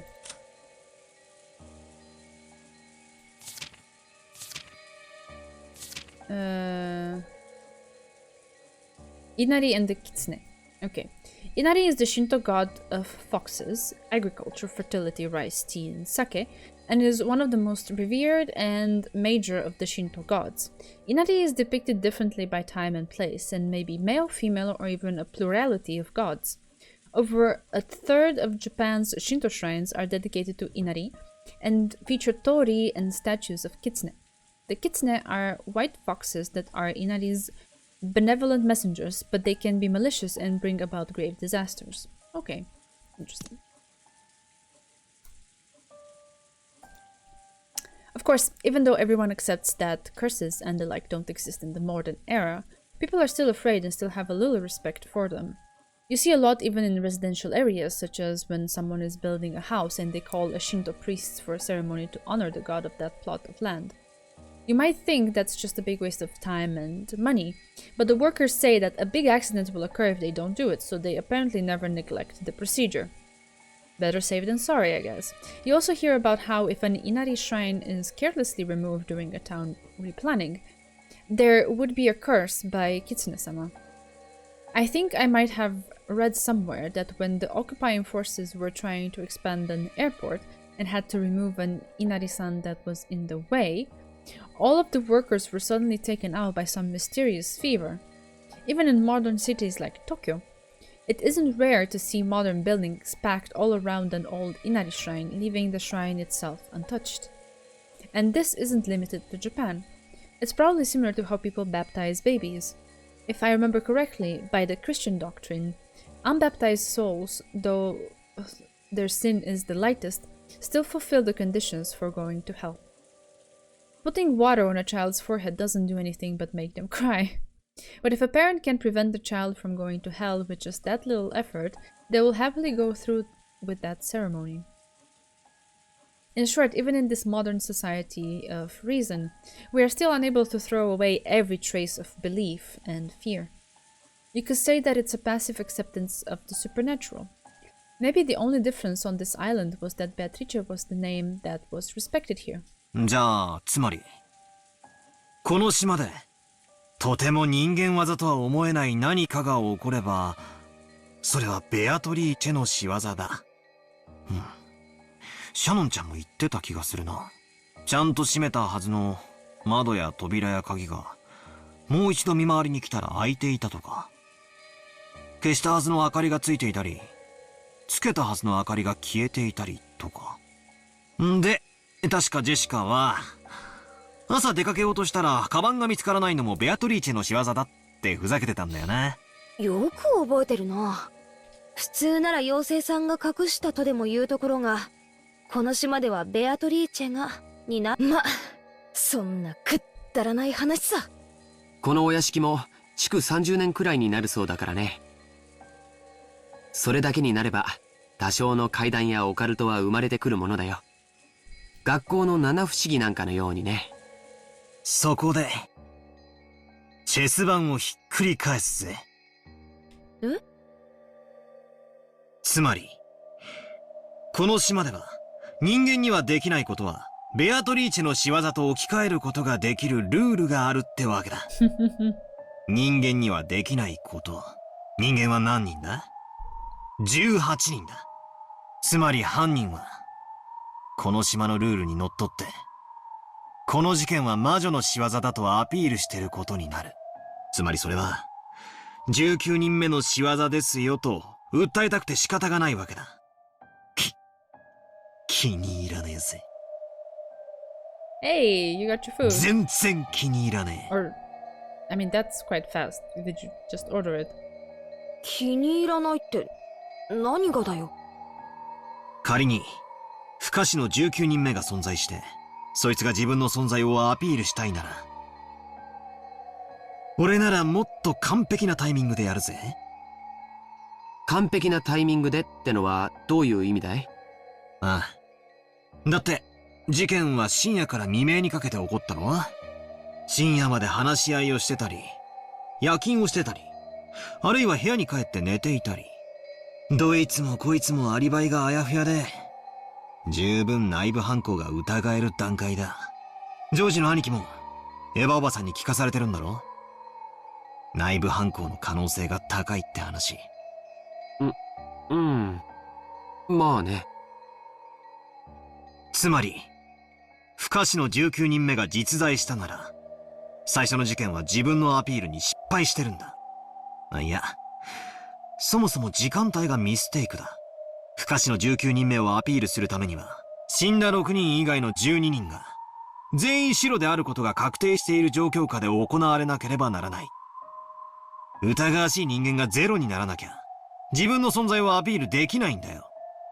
だから、全員のアリバイが一番あやふやになる深夜の時間帯は、19人目にとって、自分が一番あやふやになる時間帯でもある。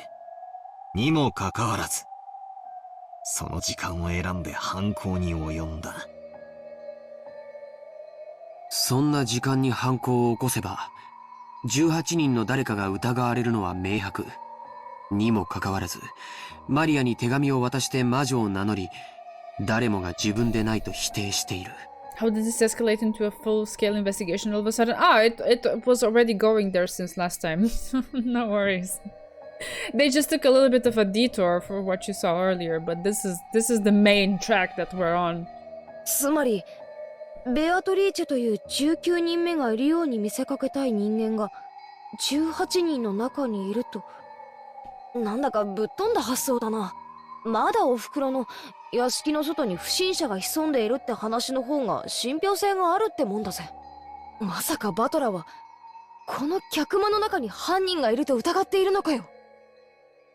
ああ、何者かが俺たちにベアトリーチェが存在すると。そうさ、昨べのあの手紙からもう事件は始まっていたんだ。証拠も根拠も何もねえけどな。チェス盤を逆さにした限りじゃ、俺の見立てはこんなところだ。飛びまくってるにも程があるぜ。妙な推理小説の読みすぎじゃねえのかよ。でも無視できない着眼点もあるね。19人目がいるかいないかは別にしても、その犯人は確実にこの島のルールにのっとって何かを仕掛けてきている。僕はね、今バトラ君の話を聞いていて、少しだけ気持ち悪いことを思い出してたんだよ。気持ち悪いことって？うん。覚えてるかい？ベアトリーチェの手紙。ベアトリーチェは利子の回収を行うと言っていたね。そして利子とは後宮家のすべてだと言った。Jessica and I thought back on what Maria had read aloud the 言 previous ってた night. ぜ。確かに言ってた。そして利子の回収をこれから行うが、黄金の謎を解いたらその権利を失うとも言ってたよな。おじい様は黄金を授かり、後宮家を再興した。つまり黄金を資本に生み出したものすべてが利子だってベアトリーチェは言っている。つまり、冗談きついぜ兄貴。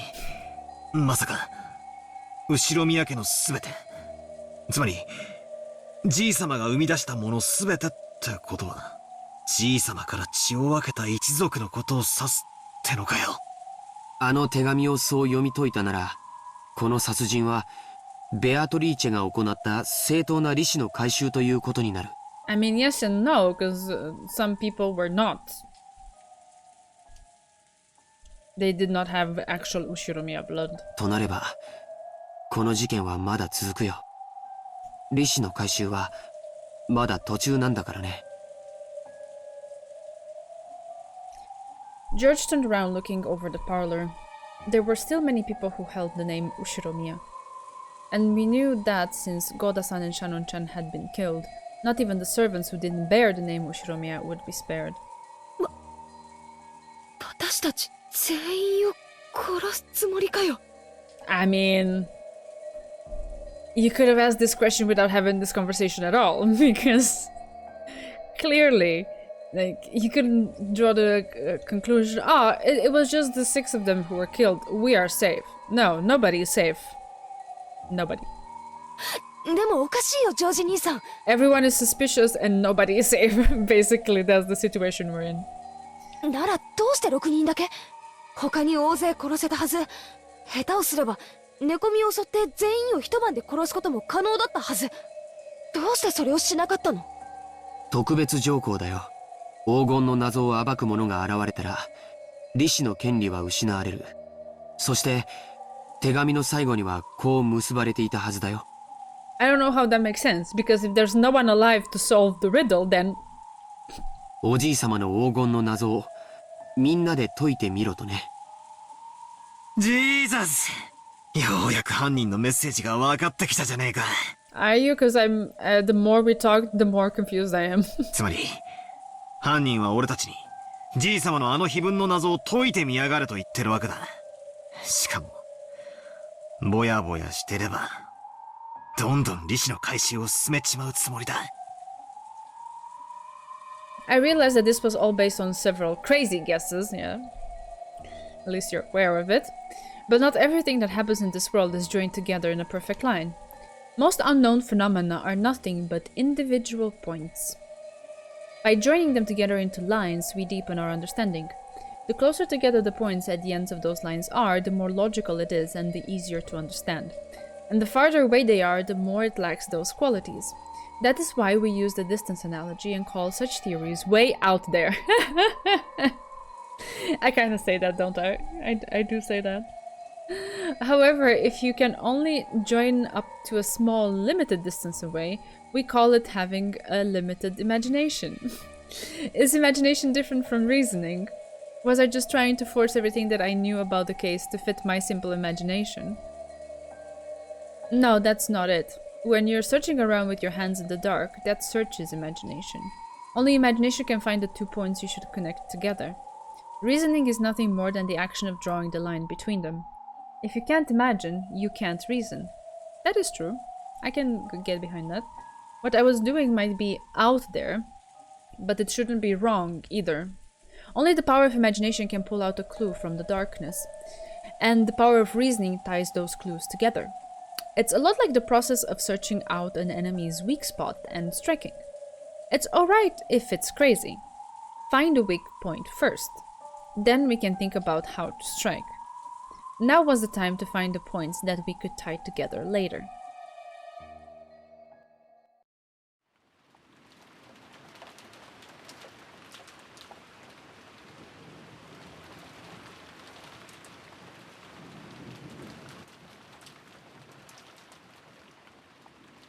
For the time being, I put aside whether a 19th person exists and announced the theory that the goal of the culprit might... not the gold. The goal of the culprit might have been to make us solve the riddle of the epitaph. Uncle Hideyoshi looked like he was really interested, but Aunt Natsuhi thought it was ridiculous. 確かに。そう考えると、あの怪しい手紙も納得がいくというもんや。その動機はなかなかええ線をいっとると思うで。マリアちゃんに手紙を渡したのが誰かはさておきな。おお、ベアトリーチェはいる。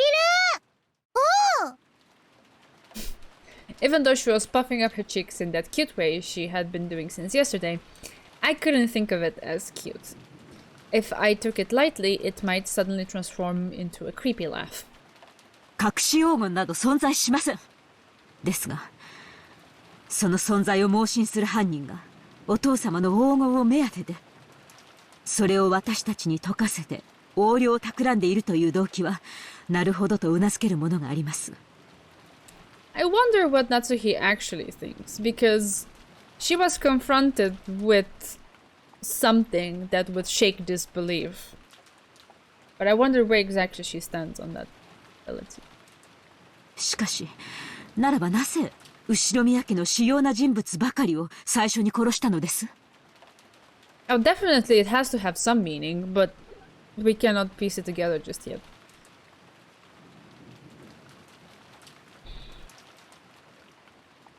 道理ですな。謎を解かせるなら、金蔵さんに近しい人物を先に殺すことは得策ではないはずです。I know. I'm just saying that I wonder what her conviction is in these moments. If that instance makes her actually waver inside of herself, obviously, because outside she's still maintaining her position. It was just a random thought in my mind. そうね。それにその論法で行くんだったら最初にお父様を脅迫した方が早くない？私たちに謎を解かせるよりも本人に答えを聞いた方が早いはずよ。確かにその通りや。もっともお父さんが並大抵の脅迫で口を割るとは思えんが。金蔵さんをよく知る方なら、金蔵さんが並大抵の脅しには屈しないことをよく存じているでしょう。これだけの財産を持つ後宮家を背負われる方です。今日まで様々な攻撃や脅迫にさらされてきました。それら全てに打ち勝ってきたからこそ今日の繁栄があるのです。それに関しては私も同感だぜ。うちのじい様が脅されて何かに従うなんてちょっと想像もつかないぜ。ジェシカ、言葉遣いがはしたないです。Poor Natsuhi. はい。なら、こういう発想はどうだろう。いや、これもぶっ飛んでるか。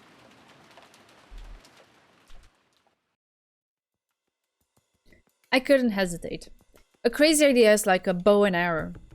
It might be hard to hit with, but it's a great weapon that can strike enemies from afar. Research shows that most people who have died in battles were killed by wounds from arrows. In a battle, you don't shoot off just one arrow. You shoot off a whole bunch of arrows at once and assault the enemy soldiers with a wall of them. Basically what I do in Tears of the Kingdom. I just shoot the arrows at stuff, because I don't want to get close. So shoot them over and over. Assault the truth with a wall. 犯人が隠された黄金が狙いってんなら、俺たちに解かせるのは効率が悪い。謎を作った本人に答えを聞く方が手っ取り早いさ。じゃあさ、これはつまり全てじいさまに当てたメッセージってことじゃないのか。It's called choosing your enemies. I guess. In other words, these murders were a threat directed at grandfather. If he didn't tell the culprit where the gold was, his family members would be killed off one by one. Yeah, but they weren't killed one by one. There were like a bunch of them at once. What if we weren't the only ones being forced to solve this riddle? What if grandfather was too? If you think about it that way, it explains grandfather's mysterious disappearance. If the culprit had attacked grandfather, then judging by the state the 6 bodies were left in, they would definitely have been displayed somewhere with that horrible makeup added. But despite that, we still hadn't found him. Didn't that mean that grandfather had been kidnapped and was being held somewhere? そんな、まさか、そんな。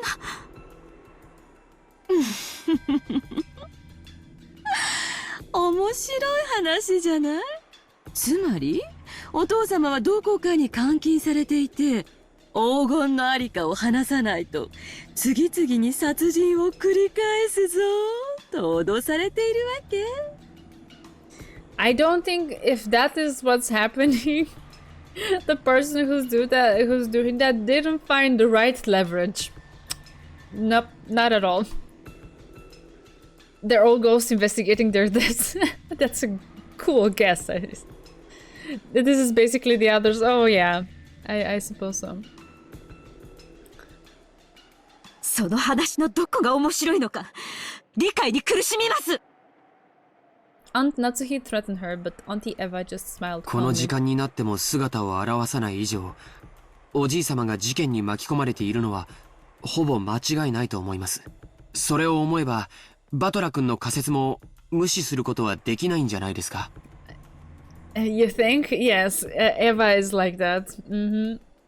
ジョージは黙ってなさい。そもそもお父様っていついなくなったのかしら？最後にお父さんの姿を見たのは誰や？It was Natsuhi, right? 多分私でしょう。Yeah. 今朝主人たちの姿が見えないと騒ぎになった時、お父様の書斎にいるかもしれないという話になり、私がお部屋にお伺いしてそこでご挨拶をしました。そういえば書斎の鍵をずっと借りっぱなしですね。源氏、これは返しておきます。Aunt Natsuhi pulled out the gold key and handed it to Genji-san. Looking at the key, Auntie Eva giggled. ねえ源氏さん、どうせ警察はお父様の部屋も徹底的に捜査すると思うわ。何を隠していてもどうせ暴かれちゃう。だったらちょっと早く今この場で話してくれてもいいんじゃないかしら。 Strong seductress laugh. Yeah, she's kind of playing in that way with her voice. But also like cunning, conniving, secretly plotting your demise kind of voice. Or not so secretly. Like she wants you to know it. シンプルな話よ。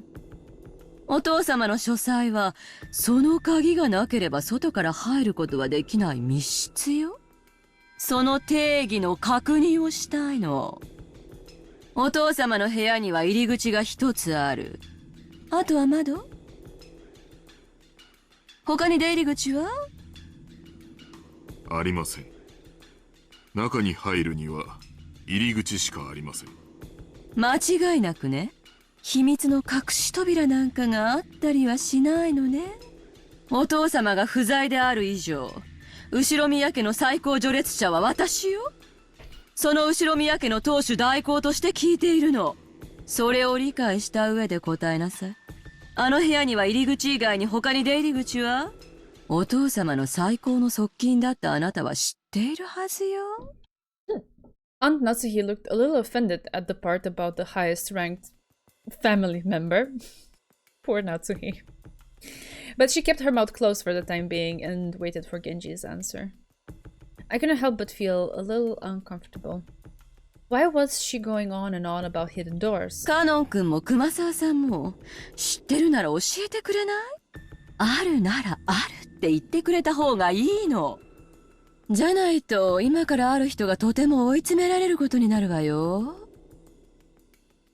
隠し扉があると仮定されたら私の話はすべて水の泡。Auntie Eva didn't specify which person was about to be driven into a corner, but following the flow of the conversation I had the feel that she was referring to Aunt Natsuhi. 母さん、何の話？ジョージは少し黙ってなさい。どうなの？源氏さん、カノン君、そして熊沢さん。隠し扉はあるの？ないの？源氏さんはお父様が書斎を改造した時、施工業者の監督をしていたはず。知らないとは言わせないわよ。そのようなものは親方様の書斎にはありません。間違いなく片翼のわしを許されたカノン君。はい、間違いなく親方様の書斎に隠し扉などありません。熊沢さんは？いえ、私も聞いたことがありませんよ。お父様と親交の深い南條先生は？私もそんなものは聞いたことがありませんな。結構。じゃあいい？ Oh god, I'm scared. 話を始めるわよ。とってもシンプルな話なの。Everyone tilted their head doubtfully, wondering what Auntie Eva was so proudly starting to talk about. Auntie Eva laughed triumphantly, as though she were about to reveal a secret that only she knew. お父様を最後に目撃したのは夏日姉さんよね。詳しい時間は忘れちゃったけど、今朝の9時前くらいのことだと思ったわ。姉さん、覚えてる？私、あなたがお父様の書斎からちょうど出てくるところに出くわしたわよね。I mean, whatever she's about to say, it's gonna be ridiculous and it's not gonna be the actual thing that happened, because it's too early to even talk about something like that. Oh, I like the music. But still, let's see. 覚えています。それが何だというのですか？そして次に姉さんがお父様の書斎を訪れたのは兄さんたちの遺体が見つかってからよね。それを報告しに書斎に上がり、そこで私と一緒に不在を確認したわ。ところで姉さん、その時お父様の書斎に入ろうとして気づいたことはなかったかしら？気づいたこと？何のことですか？ほら、ゴミを拾ったでしょ。畳んだレシートを。確かにそんなゴミを拾った気がします。それが何か？そのレシートは私が飛行場に着く前に寄った売店で飴玉を買った時にもらったものよ。Auntie Eva pulled a small bag of candy out of her handbag. ああ、あの時に買った飴のレシート。She's always trying to pull an angle. Like, that's the general constant thing about her.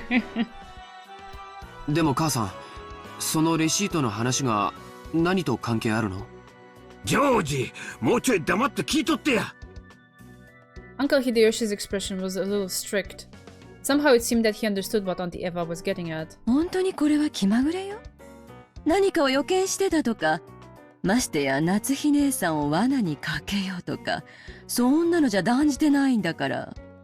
実はね、そのレシート、姉さんがお父様と最後に会って出てきて、そこで私と会ったでしょ？その時、書斎の扉に私が挟み込んだものなのよ。ってことはどういうことっすか？ Eva pulling an angle. Impossible. Hey, Zecto. Hope things are going alright. Never knew anyone more selfless. つまり夏日おばさんがそのレシートを拾うまで誰もドアを開けていない。ちょっと待ってよエヴァおばさん。レシート挟むなんてバレバレだって。ちいさまが外出した時に気づいて面白がってもう一回挟み直した可能性も。 Jessica hurriedly argued back. I'm not sure if I understand what they're talking about here. Like, she stuck the receipt in, like, the door. And so it would fall if the door was open. And it only fell when they came back. And then Natsuhi noticed it. Is that what she means? That is definitive proof that the door wasn't used? She still didn't really know what it meant, but she realized that whatever it was placing some kind of suspicion on her own mother. もちろんバレないようにレシートは小さく折りたたんだわ。でもね、レシートが落ちるところを仮に見たとしても、扉のどこの高さの部分に挟み込んであったかは正確にはわかんないんじゃない？私は夏日姉さんが鍵を取り出している間に確認したわ。レシートが挟み込まれた位置は寸分の1ミリの違いもなく私が Yeah, but you're the 挟ん only だ場所 person だ who っ can た。 vouch for that. Only you can say, I put it there and it was the same. Like, why should we believe that?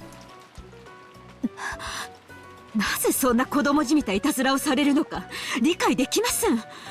Also, how did you have the foresight to do that earlier in the day when nobody knew what had happened? Like, what was that about? Why did you do it? 大方、私の部屋の扉にいたずらをしたのもあなたでしょう。夏日さんの部屋の扉？不愉快な話だったので話しませんでしたが、今朝目が覚めたら扉の外側にあのシャッターの落書きと同じと思われる赤い塗料でいたずらがされていたのです。かきむしったような気持ちの悪い跡で。なんやその話。なんで今まで黙っとったんや。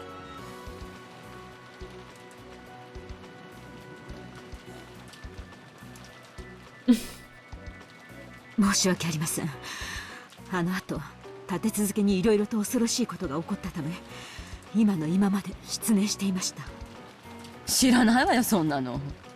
私がしてるのは姉さんの部屋じゃなくてお父様の部屋の扉の話よ。姉さんがお父様がいるのを確認してから私と一緒に不在を確認するまでの間、扉を使わずどうやってお父様は外に出たのかしら。そんなことは知りません。Her hair is now Medusa. 私が知りたいくらいです。夏日姉さんの他にお父さんの在室を確認したのは誰や。昨べ金蔵さんとチェスをしたのがあった最後ですが、夕食の直前までご一緒だったはずです。それより後の時間は誰かおらんのか。私です。昨夜の晩餐のお世話をしております。はい、僕とシャノンも一緒でした。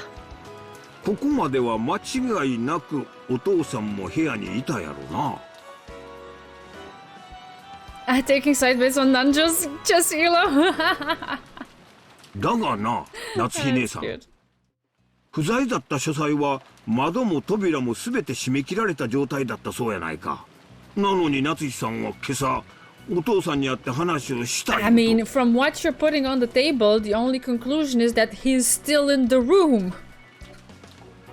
Or he was still in the room. 私には皆さんが何を険悪になっているのか分かりません。どなたか説明してくださいますかな。父さんと母さんは夏日おばさんが今朝おじい様に会ったというのは嘘だと言っているのかい。嘘なんかつくもんかよ。母さんは潔白だぜ。 What a conundrum. なんで嘘なんかつくんだよ。ジェシカ、言葉遣いを直しなさいといつも言っています。All at once, everything became confused. From across the parlor table, Auntie Eva and Aunt Natsuhi confronted each other, while George Aniki confronted Jessica. What the hell is going on? 複数の人間の目撃があるのは昨晩までよ。でも今朝以降、お父様の姿を見たと称するのは夏日姉さんただ一人。 Everybody lies, yeah. そして私の挟んだレシートが物語る奇妙な事実。I mean, you're the only one who vouches that you actually put that receipt in there at the time that you're saying that you put it. Come on. So we can only trust in the words of multiple people that Kinzo was in the room, and we cannot trust Natsuhi's word that he was in the room because she's one person. But we should trust your word, who you also are just one person, that you put the receipt where you said you put it, and that you then found it at the same place where you said you put it. Doesn't that contradict itself? さあ、この点と点はどうやれば結べるのかしら？ Auntie Eva urged everyone to work their imaginations. Sure, that receipt could become an important point, but I didn't know what other point I could draw a line towards. Outside is raining constantly. Yes, it's a typhoon outside. That's why they're stuck on the island. They cannot contact the police or anything. They cannot leave, and no one can come to help them because it's a typhoon. But I didn't know what other point I could draw a line towards. The answer Auntie Eva was hoping for was that Aunt Natsuhi had lied to make it seem as if grandfather had been in that room this morning. And Auntie Eva's mere whim had exposed that? The rain and wind also helped with the atmosphere of suspicion. That is true, that is true. Sure, Scrib. Any theory is valid. You know, at this point you can like throw any sort of scenario together, and we couldn't fully disprove it or prove it. The rain is sus. I guess.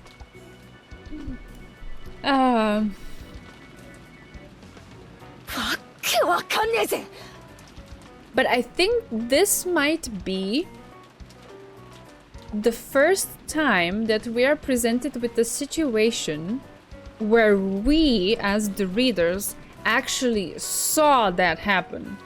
And now I don't know how to feel about it, because I don't feel secure in anything that has been going on in this novel. And it's making me second guess even the fact that we saw that scene. So was that real? Or am I being gaslit into thinking that just, maybe it actually wasn't. Maybe there's some question mark there. Because my immediate sense in this scene is to side with Natsuhi and be like, oh my god, everyone's ganging up on her for no reason. But then everything that has happened in this novel thus far is making me feel like, nah, don't immediately side with anyone. You don't know. You can't know.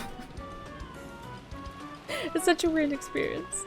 なんで母さんが嘘をつかなきゃならないんだよ。その理由がねえじゃねえかよ。その理由は私も知りたいわよ。でもね、ジェシカちゃん、お父様の材質を偽る価値が全くないとは限らないのよ。推理小説でもたまに出てくるでしょ。Kinzo was kind in that scene. The kind Kinzo is sus. I really want to believe in the kind Kinzo. Please don't take that away from me. At least that moment. It was so good. I don't want the good moments to also be like thrown under suspicion and with a million question marks at them, and like, no. Oh, it hurts. Oh. 生存時刻を偽ることによって自分のアリバイを偽証するトリックよ。なんだそりゃ。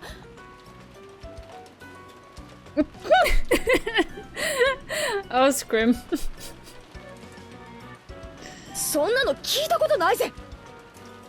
お父様はまだ見つからないけれど、普通に考えればもう殺されていると考えるのが自然でしょうね。となれば必ず近いうちに死体は見つかる。その時死亡時刻をうまく偽ることができれば、夏日姉さんはアリバイを作ることができるのよ。わかる？みんな。 This morning, when Aunt Natsuhi went to check that grandfather was there, she lied, and he was already dead at that time. And she moved the body to some location and disguised it to make it seem like he had just been killed there. And then she could stay with everyone else to prepare an alibi. And then she could say, I heard someone screaming or something, and dash over there and become the first to find the body along with everyone else. Is that what Auntie Eva's saying? Smoking gun is the disappeared Kinzo. Yeah, we have no idea what the fuck is up with that. バカバカしい。推理小説など所詮は娯楽小説。そんなものばかり読んでいるから、そのような不謹慎な発想に至るのです。 The low-key shade the novel is throwing at itself.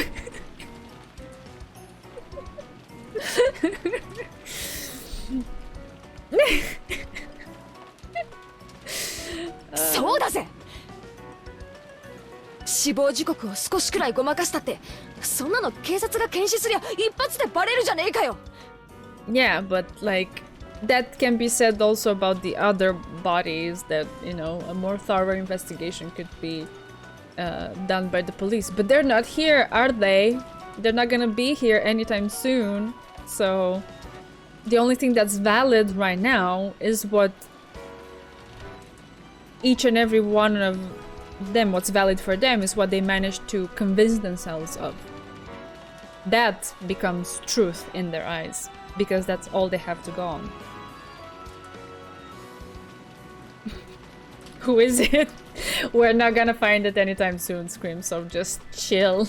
Enjoy the ride. 古典の世界だったらともかく、現代日本でそんなトリック本気で通用すると思ってんのかよ。おかしいぜ。そうかしら。今朝南條先生が亡くなった人たちの死体を見て、死亡時刻を曖昧に見積もられたわよ。検視結果は環境や個体差に非常に左右されやすい。数時間単位で誤差の出る非常にアバウトなものなのよ。しかも困ったことに、警察の科学的な捜査は明日にならないとできない。It will all come together in 60 hours of streaming. Oh my god. そこまでの正確な死亡時刻を測ることなんて、ジェシカちゃんの言う現代日本でもそうそう簡単なことじゃないのよ。Bear is numbering the streams on YouTube with triple digits, so I'm expecting it to be more than that. Or will it? There it is. Such copious.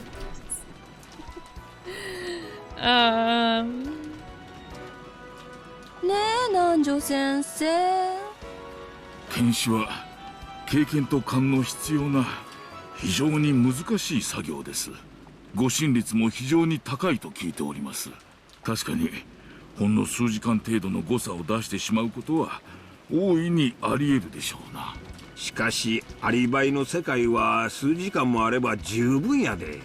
古典のトリックとちゃう。十分に通用するトリックなんや。夏日姉さん、わしらあんたを疑いたいわけやないんやで。疑いとうないから潔白を示してほしいだけなんや。何の潔白を示せというのですか。今朝私は確かにお父様にお会いしました。Also, you got it wrong. You have to prove that she's guilty. Nobody has to prove their innocence. That's backwards. そして心の中に片翼のわしを刻めとお言葉をいただいて、あのお言葉をも否定するというのですか。それだけは断じて許せません。お父様がかけられた言葉までも否定することは断じて許せません。あるいはお父様の遺体は出てこないのかしら。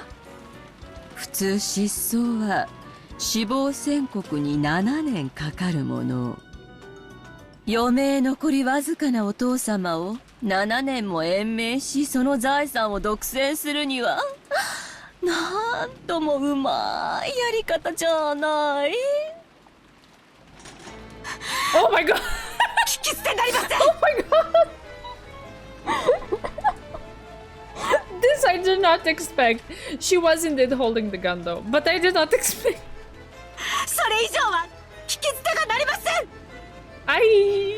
私は後ろ宮夏日、この身に片翼のわしをまとう資格はなくとも胸の中にしかと刻まれています。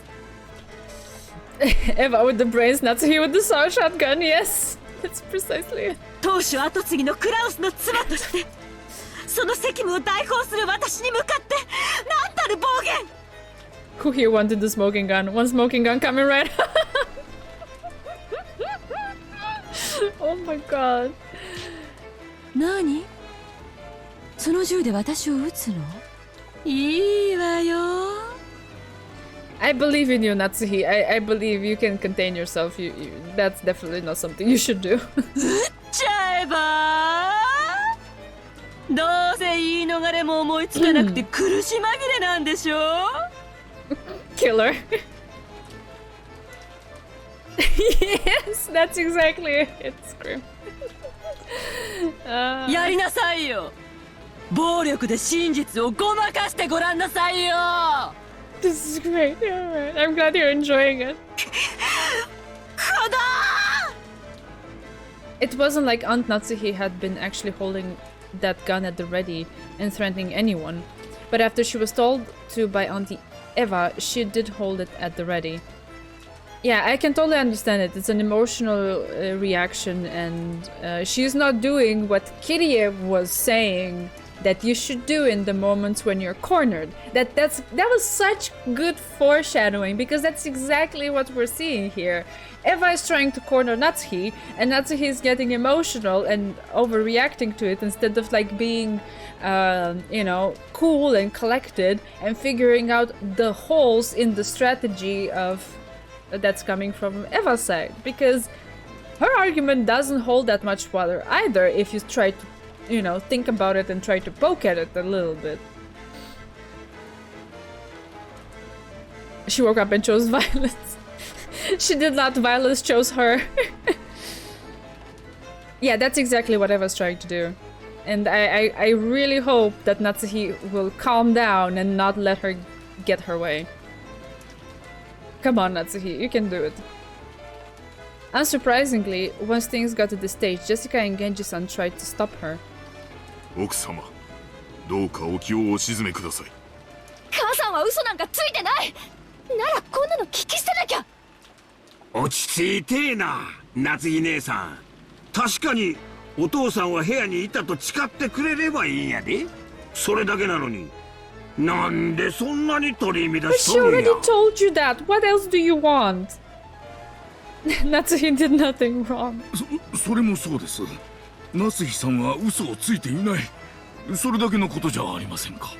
だから説明してほしいのよ。お父様がどうやって部屋からいなくなったのか。窓は内側からしっかり閉じられていた。扉も同じよ。今朝夏日姉さんが間違いなくお父様に会ったというなら、夏日姉さんには開かぬ扉の密室からいかにしてお父様が部屋からいなくなったかを説明してもらわなくちゃ。じゃないと姉さんが嘘つきってことにやっぱりなっちゃうものね。 Let's not forget that the unopened door part of the locked room scenario is hinging, pun intended, is hinging on just Eva's word. So... あなたという人はどこまで私を愚弄すれば。反論したいならぜひしなさいな。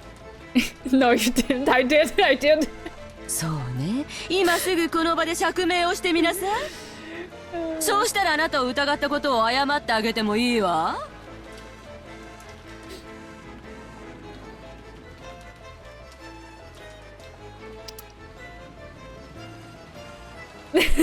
Yeah.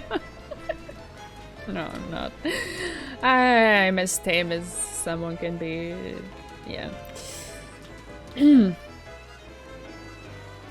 あの書斎の密室からお父様はいかにして抜け出したのか。 But why is all of a sudden the responsibility for this explanation just lying on her shoulders? That's そんなこと説明もできませんし。 there 不 it 要で is. No, you don't need to. そうなら私が説明してあげるわよ。私の立場も姉さんの立場もいいとこ取りのとても God, 仲良しな I don't like 説明なんだから。姉さんの言う今朝の時点でお父様が在室していたことを信じてあげるわよ。でも次に扉が開かれた時にお父様はいなかった。ここまでは依存ないわよね。あなたの言うことにこれ以上耳を傾ける気はありません。その軽薄な口を慎みなさい。私の推理はこうよ。扉から姉さんしか出入りしていないことは私が2回確認している。そしてレシートもそれを立証している。にもかかわらずお父様を部屋から出すパズルの答えは窓よ。窓から出したのよ。夏日姉さんはお父様を3階の書斎の窓から中庭に突き落としたのよ。 Oh my god. What the heck is that scream? 踊れ。奥様こらえてください。エヴァ様、どうかおやめくださいませ。その後中庭に転落して死んだお父様の遺体は夏日姉さんが屋敷内の戸締まりを確認すると言って出て行った時にどこかへ隠したのよ。多分その時に死亡時刻を偽る工作もしたんでしょうね。クラウス兄さんたちの事件も、さらに昨べのベアトリーチェの事件もひっくるめて、ナスシさんが怪しい可能性が非常に高いっちゅうことだ。 You are all suspicious. Fuck off. 本当ならこんなことを言いたくはない。だがもうぶちまけてしまったからには仕方がない。 This is how you know voice acting is a hazardous occupation. Oh yes, I'm sure they needed a lot of tea with honey after that recording session. 頼むわ、夏日姉さん。どうか自分の無実を説明してくれんか。 You explain how you can be innocent. Like, how do you prove that you didn't do something? Doesn't the proof have to come from the other way around? Prove that she did it. You're not proving anything. You're just like lumping things together and putting together scenarios that you're saying just with your words and your attitude and your like pushy personality from Eva's side that they are the absolute truth, but they don't have to be. Pharyngocept. We have Taiga at home. Taiga at home. Yes, pretty much. 侍とわしはあんたを疑わなきゃならんのや。 These scenes are great on reread. Yeah, I can only imagine what kind of subtext you're getting from this, knowing the rest of the novel. I'm sure it's chock full with like interesting tidbits that I personally cannot pick up, but that's alright. なぜこの私が後宮夏日がこのような恥ずかしめを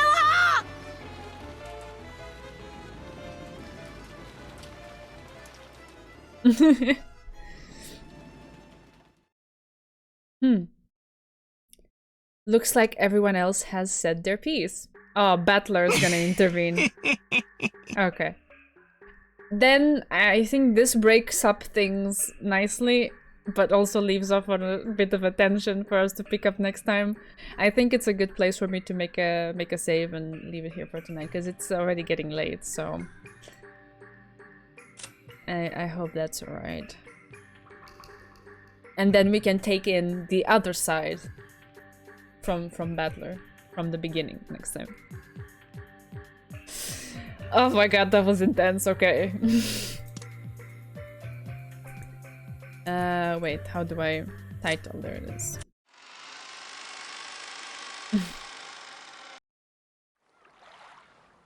Oh, I'm happy to have you here, Scrim. It's nice to joke around again. Oh man. Fancy closing sequence. There we are. Oh, and my light managed to stay purple the whole stream. Nice. Ah. Yeah, thanks for joining me as always. This is a lot of fun, but also my heart, my soul, it's so intense at times too. Like the creepy moments with Maria and now this like confrontation kind of thing.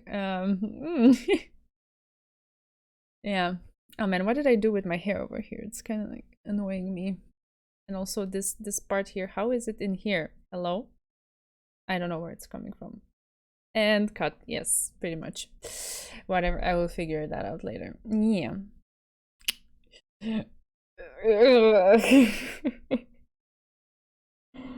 Watch Taiga Dojo to cleanse my screen. Oh my god, yes. Yes, I do need something for that because oof. Not that I wasn't expecting it necessarily because she has already shown how far she can go, but yeesh, that was intense. The last part of today, yeah, that was pretty much it. Oh wow. Alright. Battler next stream, let's shoot Maria, not Eva. I don't think it's gonna do that either. I don't know. I don't know where I stand when it comes to the characters and what has happened and what the truth could actually be. I can only like point out stuff in the moment here and there where I feel like, oh, that's not really it. But who knows? Maybe I'm just saying bullshit. Maybe the things that I'm saying, oh, that's not it. Actually, they turn up to actually be it.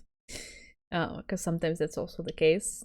But like the story does it in a way that initially when it throws it at you, it sounds absolutely ridiculous, but then it kind of like introduces more things to justify it. I don't know, just generally I feel like I cannot trust myself and my judgment. It's gonna be a shootout. Everyone just pulls out guns and pew pew. 5v5 like Overwatch. No, it's fine. It's fine. They're just gonna shoot their minds out at each other and it's gonna be a battle of wits. And that's pretty much what was said that it was gonna be. So, yep. Okie dokie. Apologies again for being obscenely late today. This time it actually was not my fault. I will do my best to be in time next time. To kind of cleanse the experience of me being late so much.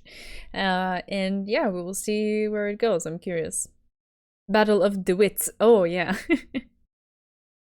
I'm noticing some right stuff. Okay. That calms me down. At least some right stuff I'm noticing. Thank you.